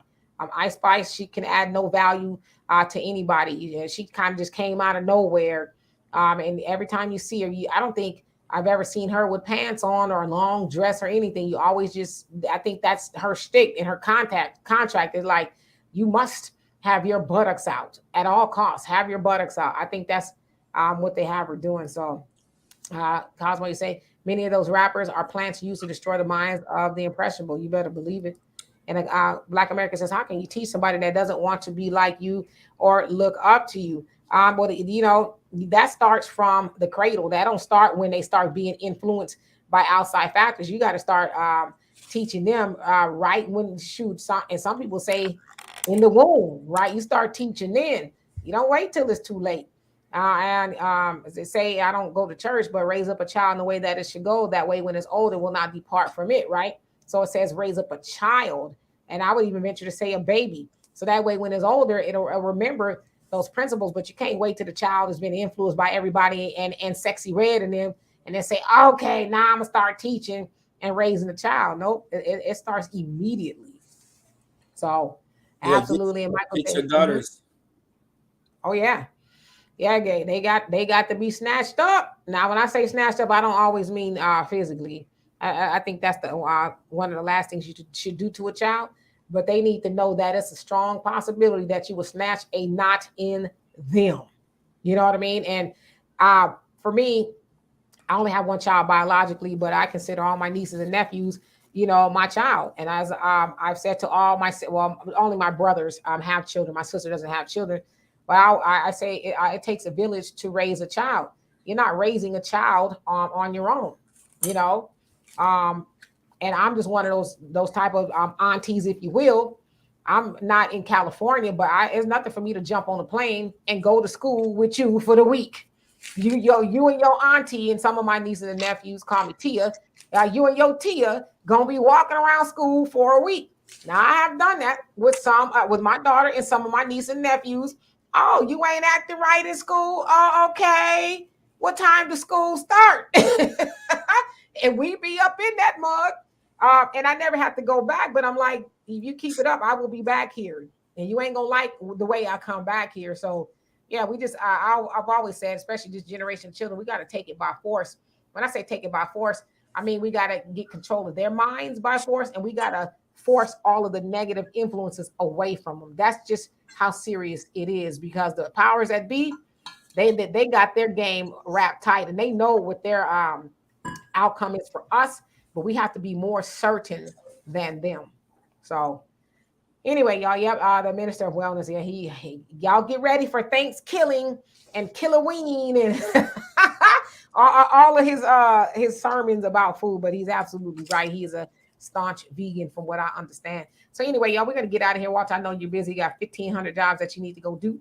We'll be back here Sunday with Donovan.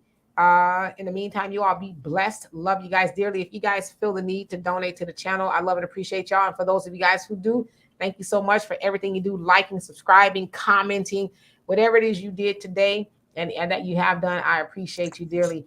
Peace unto you as well, Brother Jonell. And also, you guys check out what was it called, Brother Jonell? The Atonement. I forget the name of it, but it was kind of like in commemoration of the Million Man March. Brother Ishmael Muhammad delivered it. I got about 30 minutes left on it.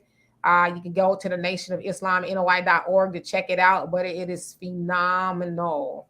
Definitely. Yeah. Holiday of Atonement is the name of it. Hey, Brother Samuel. Holiday of Atonement. Holy Day of Atonement. Holy Day of Atonement. I check that out on NOI.org. And oh, Brother Samuel, you a Halloween baby? Ooh. All right. So anyway, yep, NOI.org, you can find it. So anyway, we'll see y'all later. Peace. It was fire, Brother Samuel. It was fire. Yes, indeed.